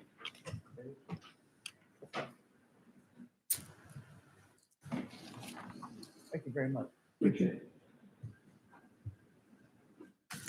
My name is my name is J.H. Ham. I live in the neighborhood out there, and I don't know a lot of the details and that type of thing.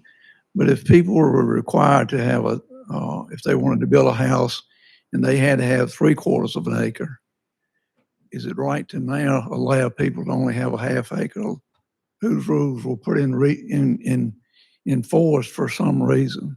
And I just feel like that's the reason that's there, just putting too many people on small amounts of land doesn't do anything but cause problems. It can.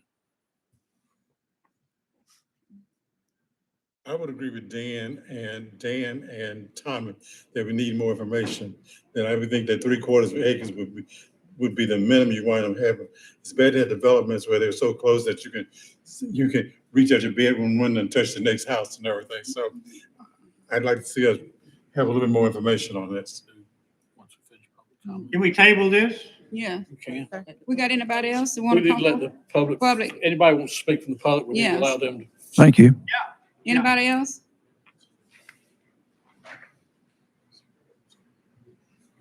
I don't know what's going on with this computer here. Mine freezes too. I'm John Bunch. I live at the intersection of Poplar Creek Road and 158 Business. Sometime it take me now 5 minutes to go to the mailbox. We don't need any high density residential place on 158 Business. The traffic now is terrible. You're talking about a place right across from a church, and with no turning lane, nothing with DOT approved. We just don't need this type of on 158 Business at this time. Thank you. Thank you. The development in Hunter Ridge in terms of Dan and Tommy, what's that acres lot in Hunter's Ridge? 3/4. 3/4? 3/4, yes, R30 currently. It was R30. All right, sir. Yeah, I got it. Right there. Our acreage are 1 acre lots. So what now? It's a 1 acre. In Hunter's? In Hunter's Ridge. Okay. 1 acre lots. Okay, sir. You can come.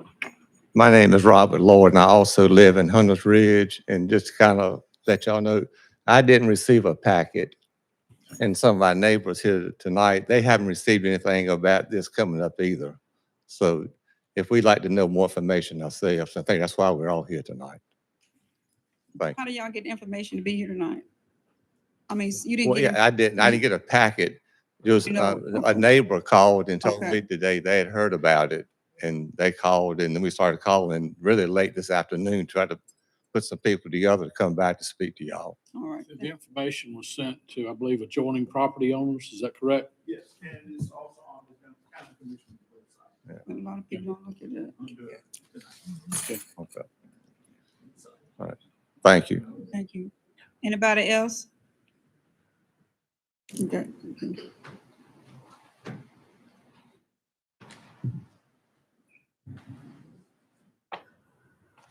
My name is Robert Pigram. I live at Hunters Ridge, and actually my property will adjoin this piece of property.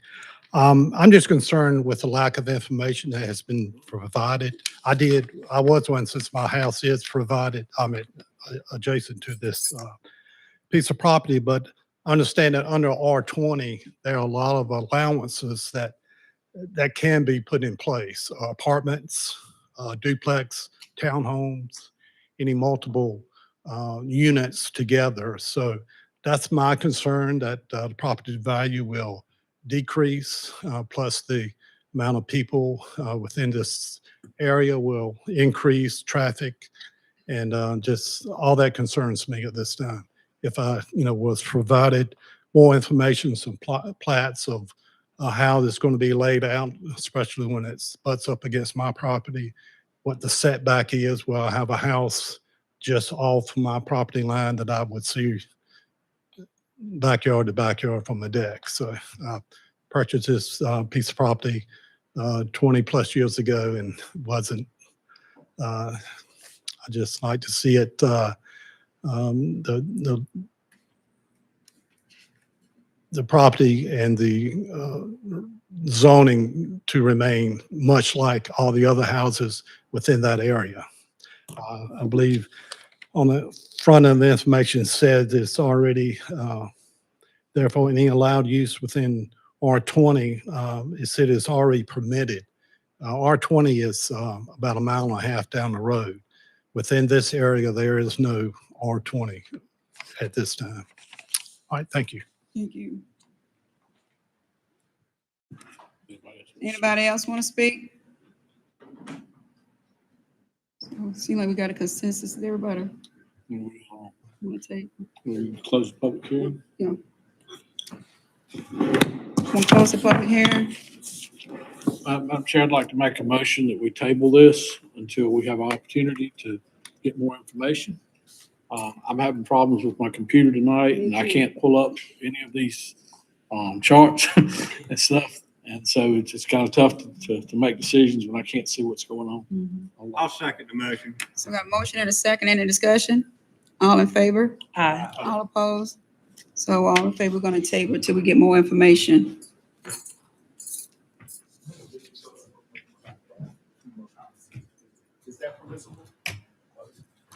We don't close the public hearing now.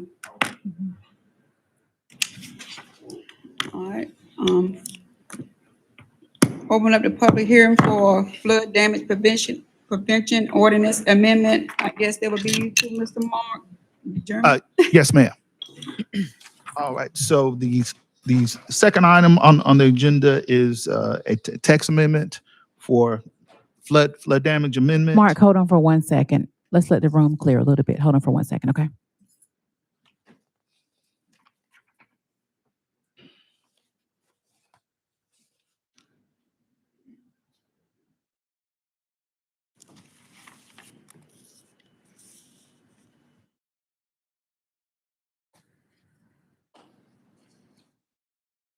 Okay, you should be good now. All righty, okay. And so this item was voted on for by the zoning board at the September 11th September 11th meeting, and it was voted positively, a unanimous vote. So as you know, the purpose of this is what can be done to mitigate flood damage in our county and throughout North Carolina. And as you know, here in the recent news, flooding has been here in North Carolina, in far east North Carolina and far west North Carolina, is devastating in the tens of millions of dollars. And so tourism around the lake is vital to Vance County.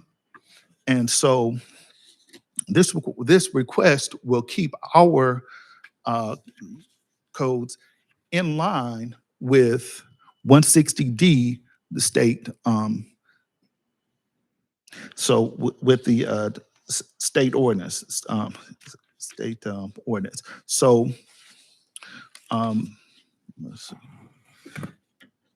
And so the North Carolina legislature and Part 6, Article 21, Chapter 153, Parts 3 and 4, Article 18, Chapter 153A, and Part 21, 121, Article 6, Chapter 153A of the North Carolina General Statutes delegated to local governmental responsibility units to adopt regulations designed to promote the public health, safety, and general welfare. Therefore, the Board of Commissioners, Vance County, North Carolina, does. And so it is just asking putting in a request to update our ordinance. So Mark, what are the changes that you all requesting? Can you highlight those, please? Okay, so the purpose is, and as I previously mentioned, there are a lot of flood prone areas throughout North Carolina, in particular here in Vance County. And it's to mitigate safety hazards.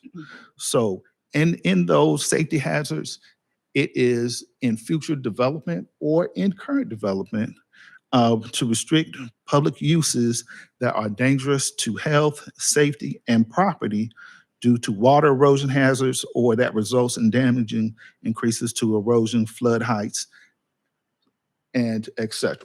So as you know, our code is here to protect property and citizens. And so this is what we go by locally to protect ourselves financially. It is there in black and white for everyone to see, to follow along. And this will bring us along in line with all that we're across the state. When I read this, it was redlined, and it looks like the only thing that really changed was the reference to state legislative code. Yes, sir. All that was changed from the previous. It's not much. It's not much. So, yes, sir. I mean, so what was changed except for the legislative part?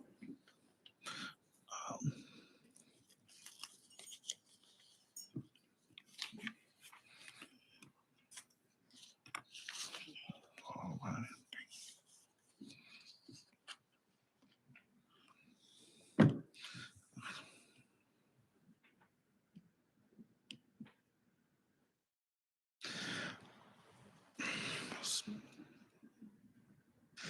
So, it says Article 6 of Chapter 153, 153A, and Article 8 of Chapter 160A, and Article 7, 9, 8, and 7, 9, and 11 of Chapter 160D.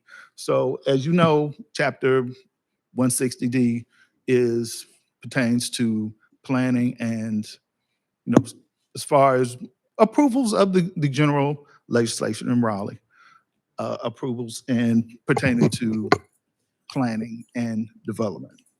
So the state legislature changed these articles in chapter 160. And subsequently, we are just seeing only the articles they changed with no description of what they changed. Is that correct? It gives below it. It says legislature of the state of North Carolina, as you know, it gives a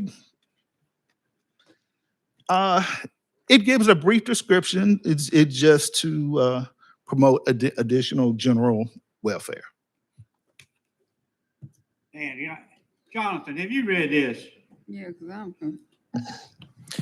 I've read the same report that you guys have and had about the same questions. And you say your board approved this, the whole board? So what do you, Yes. So what's your opinion? I'm trying to get to the bottom line. my understanding is that these were just updated references that were updated due to the change in updates of the statutes. And so we are bringing our ordinance up to date and including the new references that the legislature has approved and put into place. And we're just making our ordinance match that. I'd like to make a motion, we approve it.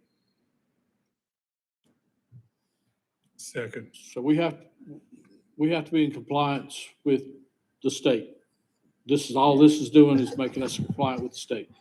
Making us in compliance, but more importantly, giving the same correct, accurate references. We may have had older, out-of-date references, whether it be not to 160D or to the proper other standards that are referenced in there. Might have people up here. Yeah, you can ask anybody else. Anybody else want to speak? We're all going home. I want to make sure we do a co-consent public hearing. Oh, okay. Okay. I want to close the public hearing. Then I'll make that motion again outside. I'm sorry. And I second it. Got a motion, a second, any discussion? All in favor? Aye. All opposed? Ayes have it. Already been talking to Sheriff. I want to open the Water District Board. Any commissioners have any questions about the monthly operations report? I continue to have difficulty with the thing. I know that we repaired some potholes and the report still shows no potholes being repaired. So I think this report may be inaccurate, or it may just be something they threw together and it doesn't give me any confidence in the report. Do we have anyone here from EnviroLink? No. Oh, yeah, okay.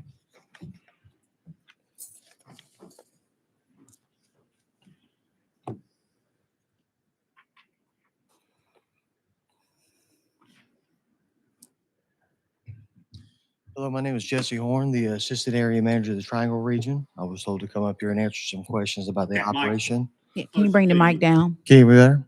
Oh, that's better. My name is Jesse Horn, the new Assistant Area Manager for the Triangle Region. I was told to come up here to clarify some of the operation reports of the distribution system. So for the Vance County, or Phase 1, Phase 2, and Kittrell Water.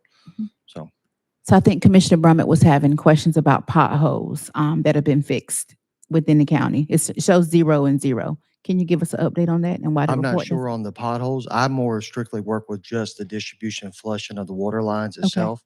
So that would be something else beside of Firelink. So Okay. Okay. So You had a, Frank, okay. you had a situation 3 months ago now where kids were lost pressure Hmm. because a tank was shut down. The tank was shut down and Yes, water sir. pressure got to a critical level. Hmm. Where there was no water pressure in houses. And it's my understanding that there was never, we had a constituent that called and asked questions about it, and that individual has not been spoken with as of yet. I spoke with them 2 days ago, and they said they've still not heard, he's still not heard anything from from you guys. This was a couple months ago. 2 or 3 months ago, wasn't it, Frankie? Well, this is my first month here for Envirolink, so Okay. I'm just catching up with the situation. Okay. What I do know is they fixed the water line that caused the loss in pressure. We had the back T samples sent to the lab, so we're good to go, and everything's back in working order to what I currently know. But from what happened a couple months ago, I wasn't aware. I just, like I said, just got started. All right, so the tank went down, right? John Greer and Deborah both tried to call him, and he has no voicemail set up, so they can't leave a voicemail. They both tried several times with no answer. Okay. My concern is that what I understand, and I'm not a certified water person or anything, but when you lose pressure, there should be a boil water advisory that's sent out. Is that correct? Yes, if the main distribution line gets below 20 PSI pressure, then the boil water advisory will be sent out. Now, if let's say a water tank loses pressure, but the main line does not, then you don't have to send out a boil water advisory. These people turned on their water and got nothing, which No. means the pressure was below 20 pounds. In that area, yes. Yes. Yes. So in that case, in that area would receive the boil water advisory, yes. Okay. And that did not happen. To my knowledge, like I said, I don't know. I just started 1 month ago, so. So you're here now. If you can follow up on that, that would be great.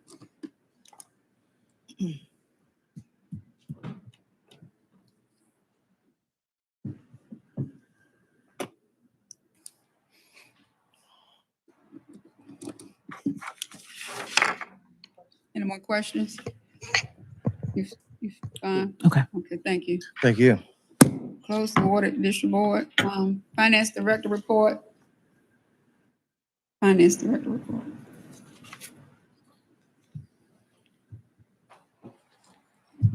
Good evening. Good evening.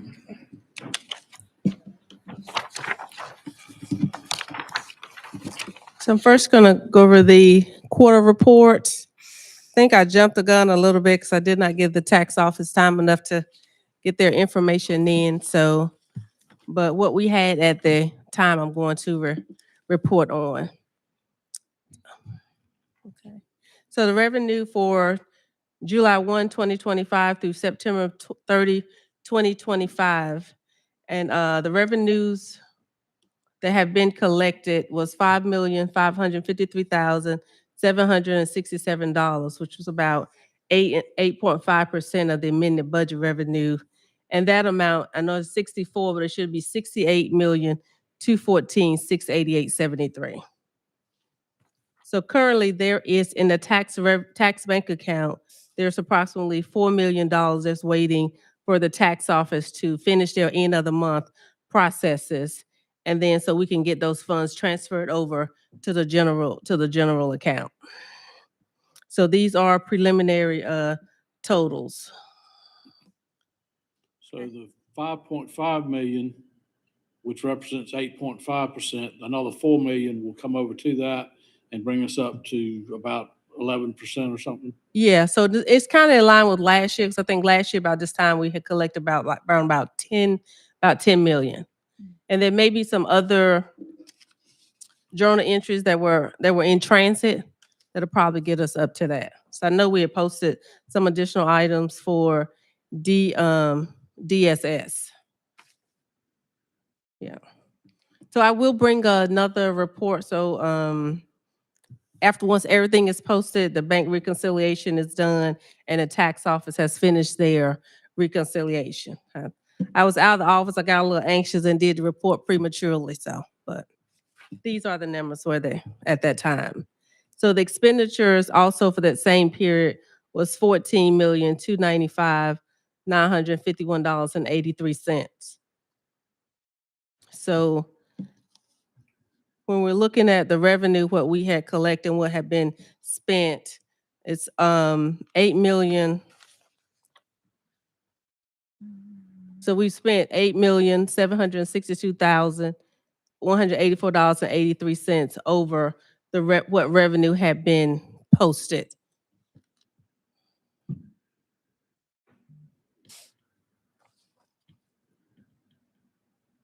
Okay. So that's that report. Okay. So then, okay. In looking at the itemized expenses, Okay. the Eden Johnson building today has spent 43%, which it should be somewhere around 24%, 25%. What do we have going on there that caused that cost to be so far? What was that again? What department? Eden Johnson Eden building, Johnson. 519? Was that the doors? Was it part of the, was doors part of that? or Yeah, I something think else? we've had some. What projects do we have? There was some major,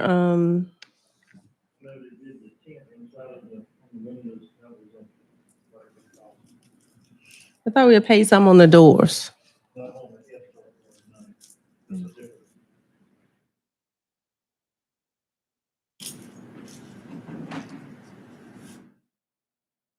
Likewise, central Okay. services is at 33.5%. Yeah, so what, we've moved some items to central services. One of those things was the workers' comp. So we moved that, the workers' comp and the liability to central services. So those were required to be paid in full. That we got one, the workers' comp, I think there was, I can't remember the number right off, but workers' comp and the property liability. Because if you have the option of paying quarterly payments, but then this probably costs us an additional $6,000 that's not in the budget. So those are two large bills that we pay in advance. And then we've also moved the fuel there, the utilities are there, the lease agreement, the lease is there. So we move a lot of items so that the different departments don't have to worry about trying to figure out how they're gonna pay certain bills out of their budget. So we move a lot of, I think what we pay for the medical examiner for autopsy, that's been moved to central services. Was that in the original budget that we It approved? was, yes, yes. Okay. My other question is, on the documents presented for the audit, Okay. they said those were supposed to be finished by September 30th. Where are we on that? So the documents, we finished the payables and receivables are done, but we're still working on the audit. And they'll be here the next week, 13th, 14th, and 15th. Okay. Yeah, so we're still waiting. Some additional reports we got to get from, I think, EnviroLinks. I think a couple more items we got to get from solid waste. And then, of course, the information that's been uploaded. They send additional information that they want. So those we have uploaded, just waiting to hear back from that. So the payables and receivables have been done, but they'll be here next week. All right. I don't know about the other commissioners, but I haven't, generally annually, they send us a letter asking if there are any exceptions. I haven't seen that. Is that not coming? Okay, I'll check. I have not received that either, but I know the information as far as the contact information has been sent to them. So I'll follow up with Austin. I'll follow him tomorrow. Okay. To see if he has sent that. Or where is it?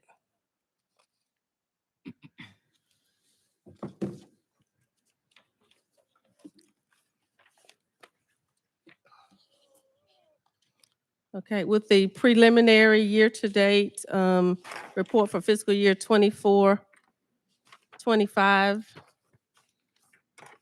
So we have, our revenue that we had collected for fiscal year 25 was $65,192,843.75, which is 109% of what the amended budgeted revenue of the 64.5 million. So some of the transaction and amounts that we've received that contributed to that overage, that as far as the property taxes, we received $1.3 million over the amount that was budgeted. With the health insurance plan, we received a refund of $495,000. And I know they sent an email. I don't think they're quite finished with that. So there's a possibility there may be another refund, but they're not finished with the closeout of us leaving the league and going to the other health insurance. So, and I haven't heard anything else other than the last email they sent as far as them finishing that. But we have received $495,000 back from the health insurance plan. So our ABC revenues has increased by $155,000, and the sales tax refund increased by $174,000 from last fiscal year. So those are things that attributed to the increase in the revenue. So our expenses for the fiscal year, $61,260,757.77. So that represents about 84.46 of the amended expenditure budget of the 64.5. And listed below are the categories so far, what those funds are, the categories for those funds. So with the salaries and longevity of staff, the 15.8 million. We gave 10,020,000 to Vance County Schools. The community organizations that we support is 4.7 million. Contracted service 4.3. Let me see. I don't want to read them all, but Vance Grammar Community College 1.4, almost 1.5 million. Part-time salaries 1.4. Employee retirement 2.279. So those are just what we have spent in the categories thus far. So we had about a $3.9 million overage in revenues Yeah, as of right now, yeah.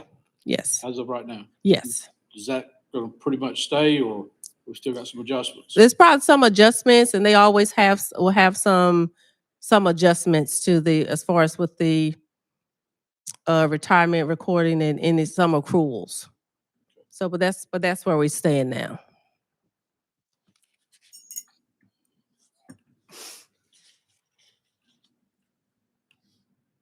Okay. So the last thing that I have is that the Vance County Schools has submitted an application that has been signed and approved by their board chair for the request of $25,000 from their public school building repair renovation fund.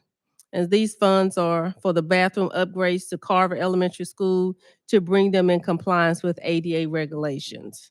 So the application also requires the approval of the county commission in order to be submitted to the state. And these funds come from where?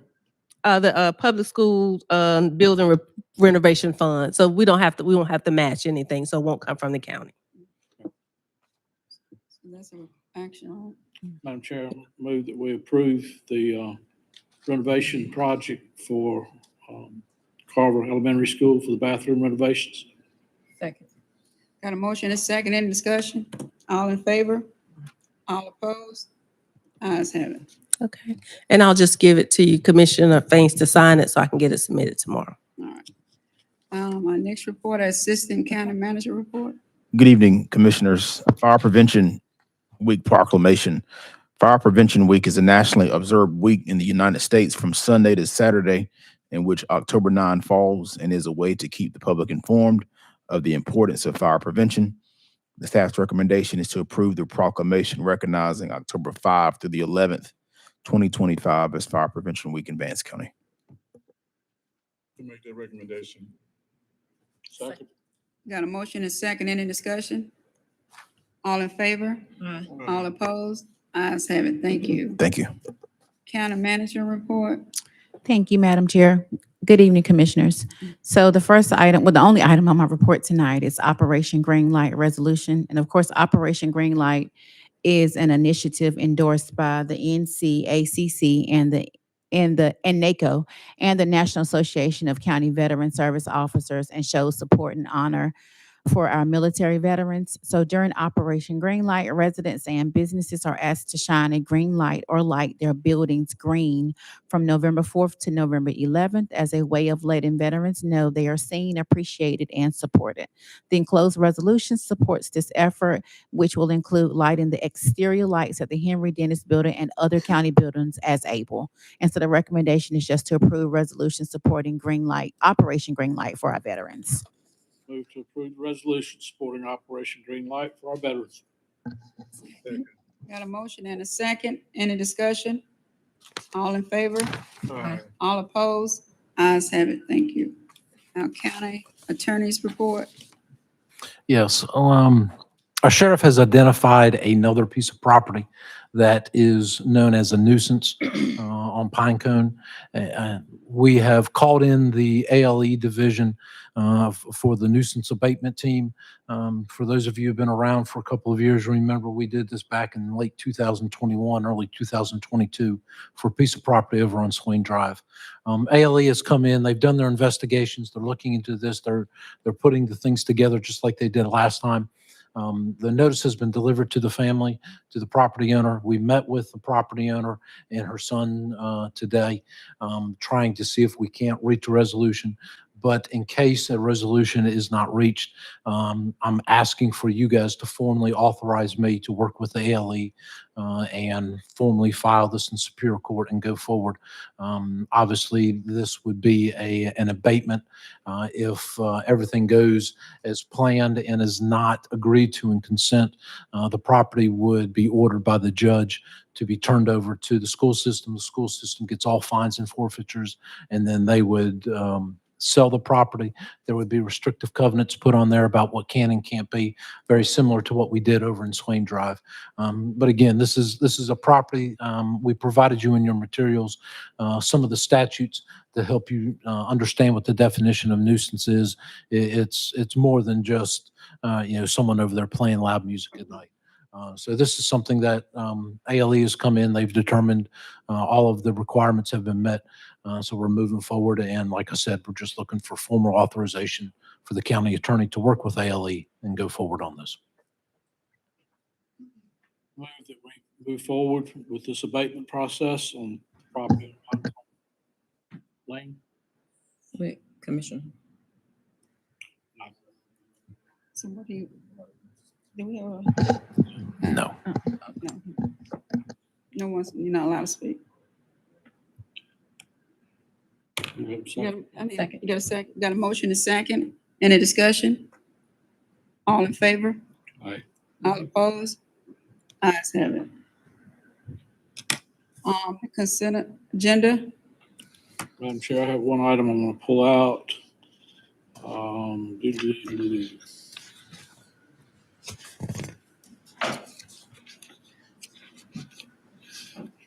Budget Amendment 17. It's a fund balance appropriation of $190,000 to capital projects. I believe we heard earlier in the meeting that they had already done everything within the budget. I'm just trying to get some clarification on what that actually is. So since the fire chief purchased all of his items, that means his capital was depleted. So he does not have enough operating costs in order to finish everything out for the rest of the year. And so this is just a one-time request. And when we had these conversations back in June, I remember several commissioners asking me about a one-time cost, and that was agreed upon. That was how much? A one-time cost. We would just, I think Commissioner Hester asked me about how much it would cost to be able to support all the rescue equipment that would be needed. And I think we said around the same cost that we will appropriate for each volunteer fire department. So that's why we're requesting the same amount that was allocated to the volunteer fire department, so that our fire chief can have money in his capital budget to make it through the rest of the year. Didn't we put an additional 300,000 in the budget for capital items? No, no, sir. No. We had to pay Oh. some of it. Yeah, it's always been a revenue offset. So the fire department has never been able to receive those funds in any years. It's always been revenue offset.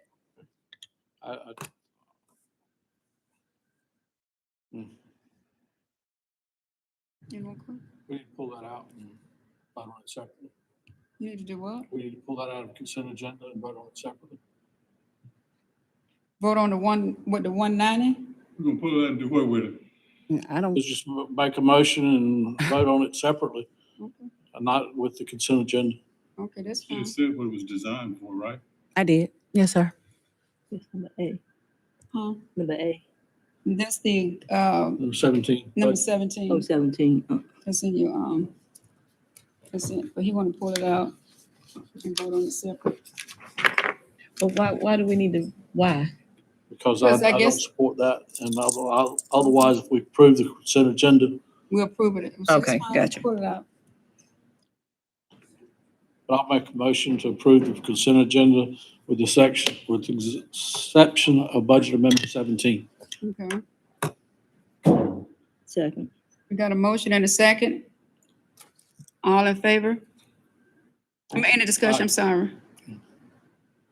All in favor? Aye. All opposed?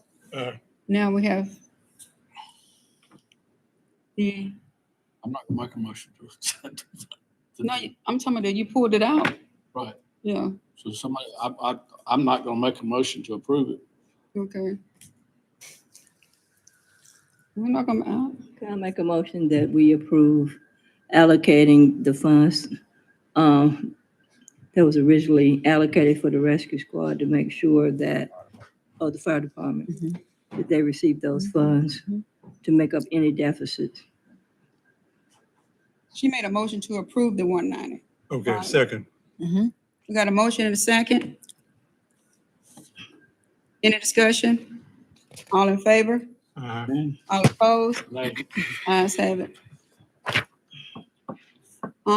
Miscellaneous? Oh, boy.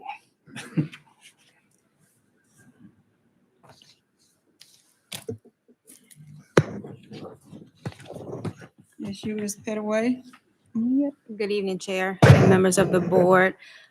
We have for the Public Health Board, we Closer to the want, mic, Ms. Pettaway. for the Public Health Board, we would like to reappoint Ms. Estina Bradley to continue serving on the Public Health. For the Courts Board, we would like to appoint Ms. Cassandra Hart to fill the vacant position. As far as the opioid committee, there are several applications that was submitted, so we would like to appoint Elliot Clark to fill the mental health position. We would like to appoint Ebony Mitchell to fill the social services position. And for the next 3 positions of the opioid committee, the board needs to select 2 candidates. For the service provider position, the candidates are Ms. Jacinta Johnson, Ms. Kathleen Lee, Nicole Qualls, and Tisha Temple. For the community organization position, the candidates are Ms. Sandy Cowan and Mrs. Joanne Hargrove. And for the lived experience position, the candidates are Mr. Bradley Capps, Shaquana Charlie, Brenda Fogg, Kelly Stanley, and Karen Terry. All applications was attached in your email that was sent. And lastly, for the Social Service Board, the candidates are Ms. Yolanda Finster, Ms. Sharice Fain, and Valencia Perry. I'd like to make a motion that we look at the appointments for the opiates separately, since there seems to be a number more applications than positions to be filled, but some of the earlier appointments that you stated, that was maybe one person. So I think we should look at those separately where there's no opposition, just a reappointment, and go ahead and vote on those and then look at the opiate appointments separately. Do you want to do Elliot and Yeah. Ebony with that, with your motion also? Understand, Brandon? Huh? And it's thing, yeah, them together. Yeah, Extend, yeah, those can, but then when you get down to these last 3, you want to we gotta pull pull out those too. out. Yeah. Okay, all right. So you want to reappoint Estina Bradley to the Public Health Board, Carts Board, Cassandra Hart, Opioid Committee, Elliot Clark for the mental health position, and Ebony Mitchell for the social services position. Yes. That's what she told me. Okay. I made a motion. Is there a second? You got a second? Yes, so you did. We got a motion and second. Any discussion? All in favor? Aye. All opposed? Ayes have it. So now we gotta choose two out of each. Madam, is it 2 out of each? There's two, well, what we we got two in the selecting from there? community, If right? you all want to do one, it's, yeah, if you all want to, it's up to you. We set a maximum of 2. 2 Mhm. each of these categories? Yes, sir. Mhm. There was 2. Well, community Two. organization already have 2, right? So we can leave Right. that. So if you want to keep So that one just that keep- way. Mhm. So Just seven- 2 from the other. All right. Who are we looking at now for the 2? For service provider and lived experience So you for gotta choose opioid. 2. Mhm. I know she's with, Who are we considering? Who, okay. You all discussing now. For the service provider position, the candidates are Ms. Jacinta Johnson, Kathleen Lee, Nicole Qualls, and Tisha Temple. That's for service provider. And for the lived, Looking at service provider, so what are we looking to select 1 from there? 2? Maximum of 2. Mhm. Madam Chair, I make a motion that we approve Nicole Qualls and Kathleen Lee for the service provider position.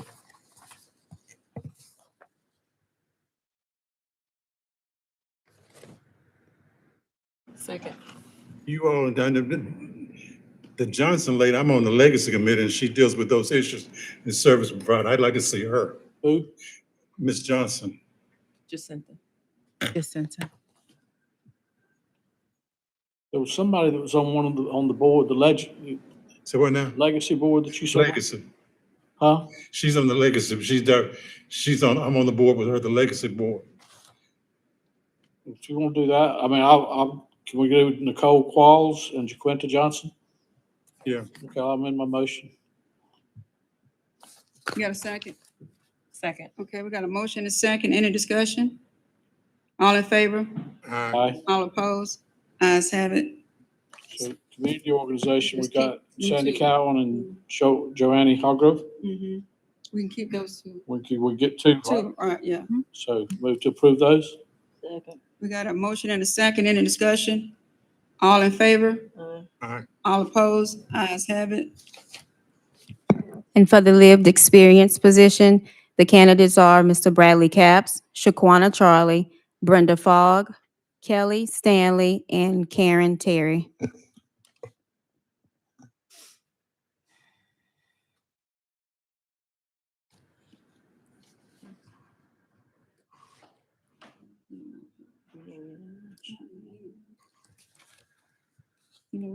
What do you think in terms of, Sharice, based on, Okay, experience. Then let the nurse come out. Let what the, about the nursing, the fall girl?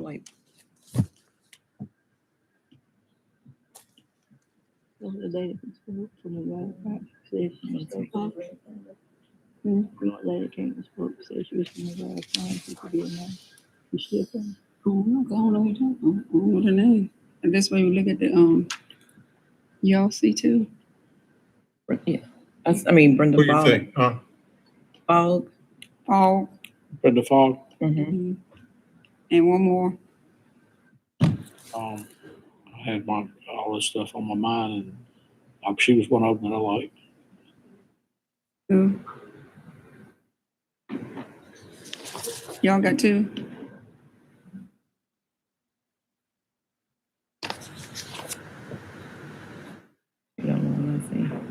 What'd you say?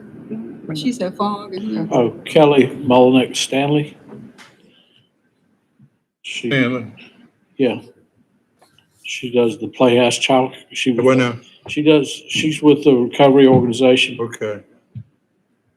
So you said, She don't have a real experience, huh? You see somebody else that have it? I thought she Said said. Stanley and, Fogg. I didn't see it in hers. Substitutes. covered.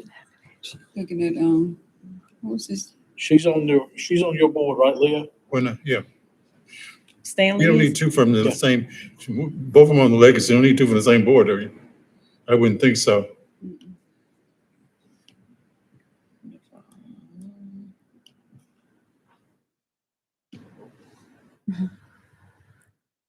I would like to see people who have Who? had an addiction. Me and recovered. Who now? too, and I'm not seeing that. Yeah. Well, if they're not there, we guess, I mean, Who now?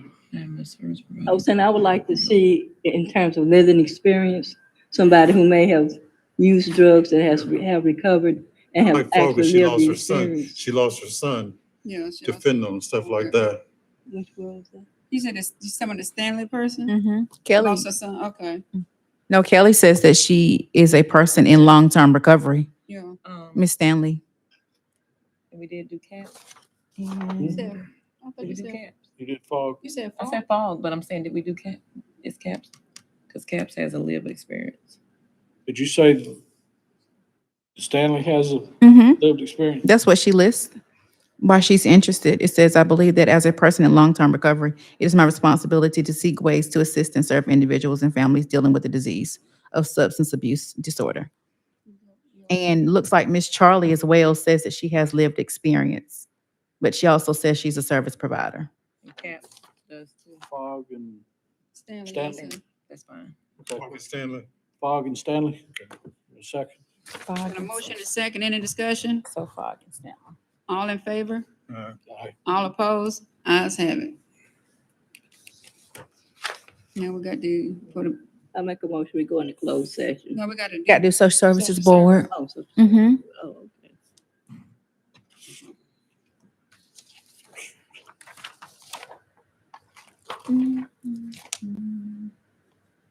All right, guys.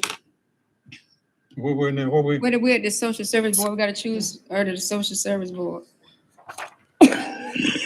I withdraw I know, my application. I know that Ms. Perry has been very engaged with the board, with the DSS board since she's been on. I would like to nominate her. Is there a second? Okay. I would, you know, and speaking up for myself, I guess our politic for it. Basically, when I came here in 1989, I worked with legal aid. As part of working with legal aid, some of my responsibilities, including working with individuals who were indigent. And part of those services included social service benefits under Medicaid and food stamp programs. I dealt with individuals who had been denied benefits. I also dealt with individuals accused of fraud. I also represented individuals who appealed denials. And then throughout my practice, in 1993, I started working with DSS. So I worked with social services that's related to children who had been taken from their parents and placed in DSS custody. So that was another aspect of social services that I worked with from 1993 to the present. I am still working as a parent defender. I've taken several courses in terms of keeping abreast of juvenile, the laws surrounding juvenile services.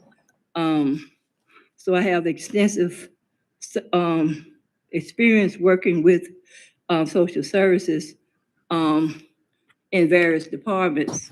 And that was one of the reasons why I did fill out an application to be on that particular board. So I would just ask that I be considered as an individual to serve on the DSS board. Do you still represent people The parents, yes. with social services? Does that not present a conflict? We've already checked that out and did not. well, I'm gonna nominate, Ms. Finkston. Second. We got a motion and a second, any discussion? I want to ask in terms of Finkston, I want to ask you in terms, based on your experience with it and everything, based on in terms of dealing with, job in court and everything, are you gonna be able to make the meetings or should we have a backup for you? I'm gonna be able to make them. Huh? I'll be able to make them. because it's crucial to this board that you attend. Yeah, I'll be able to make them. We got a motion and second. All in favor? All opposed? Ayes have it. We need a motion to go in closed session. Make a motion, we go in closed session. Okay. So we got a motion to go in closed session. That was for Property matter. Property matter. Property matters. Renee, where's dinner?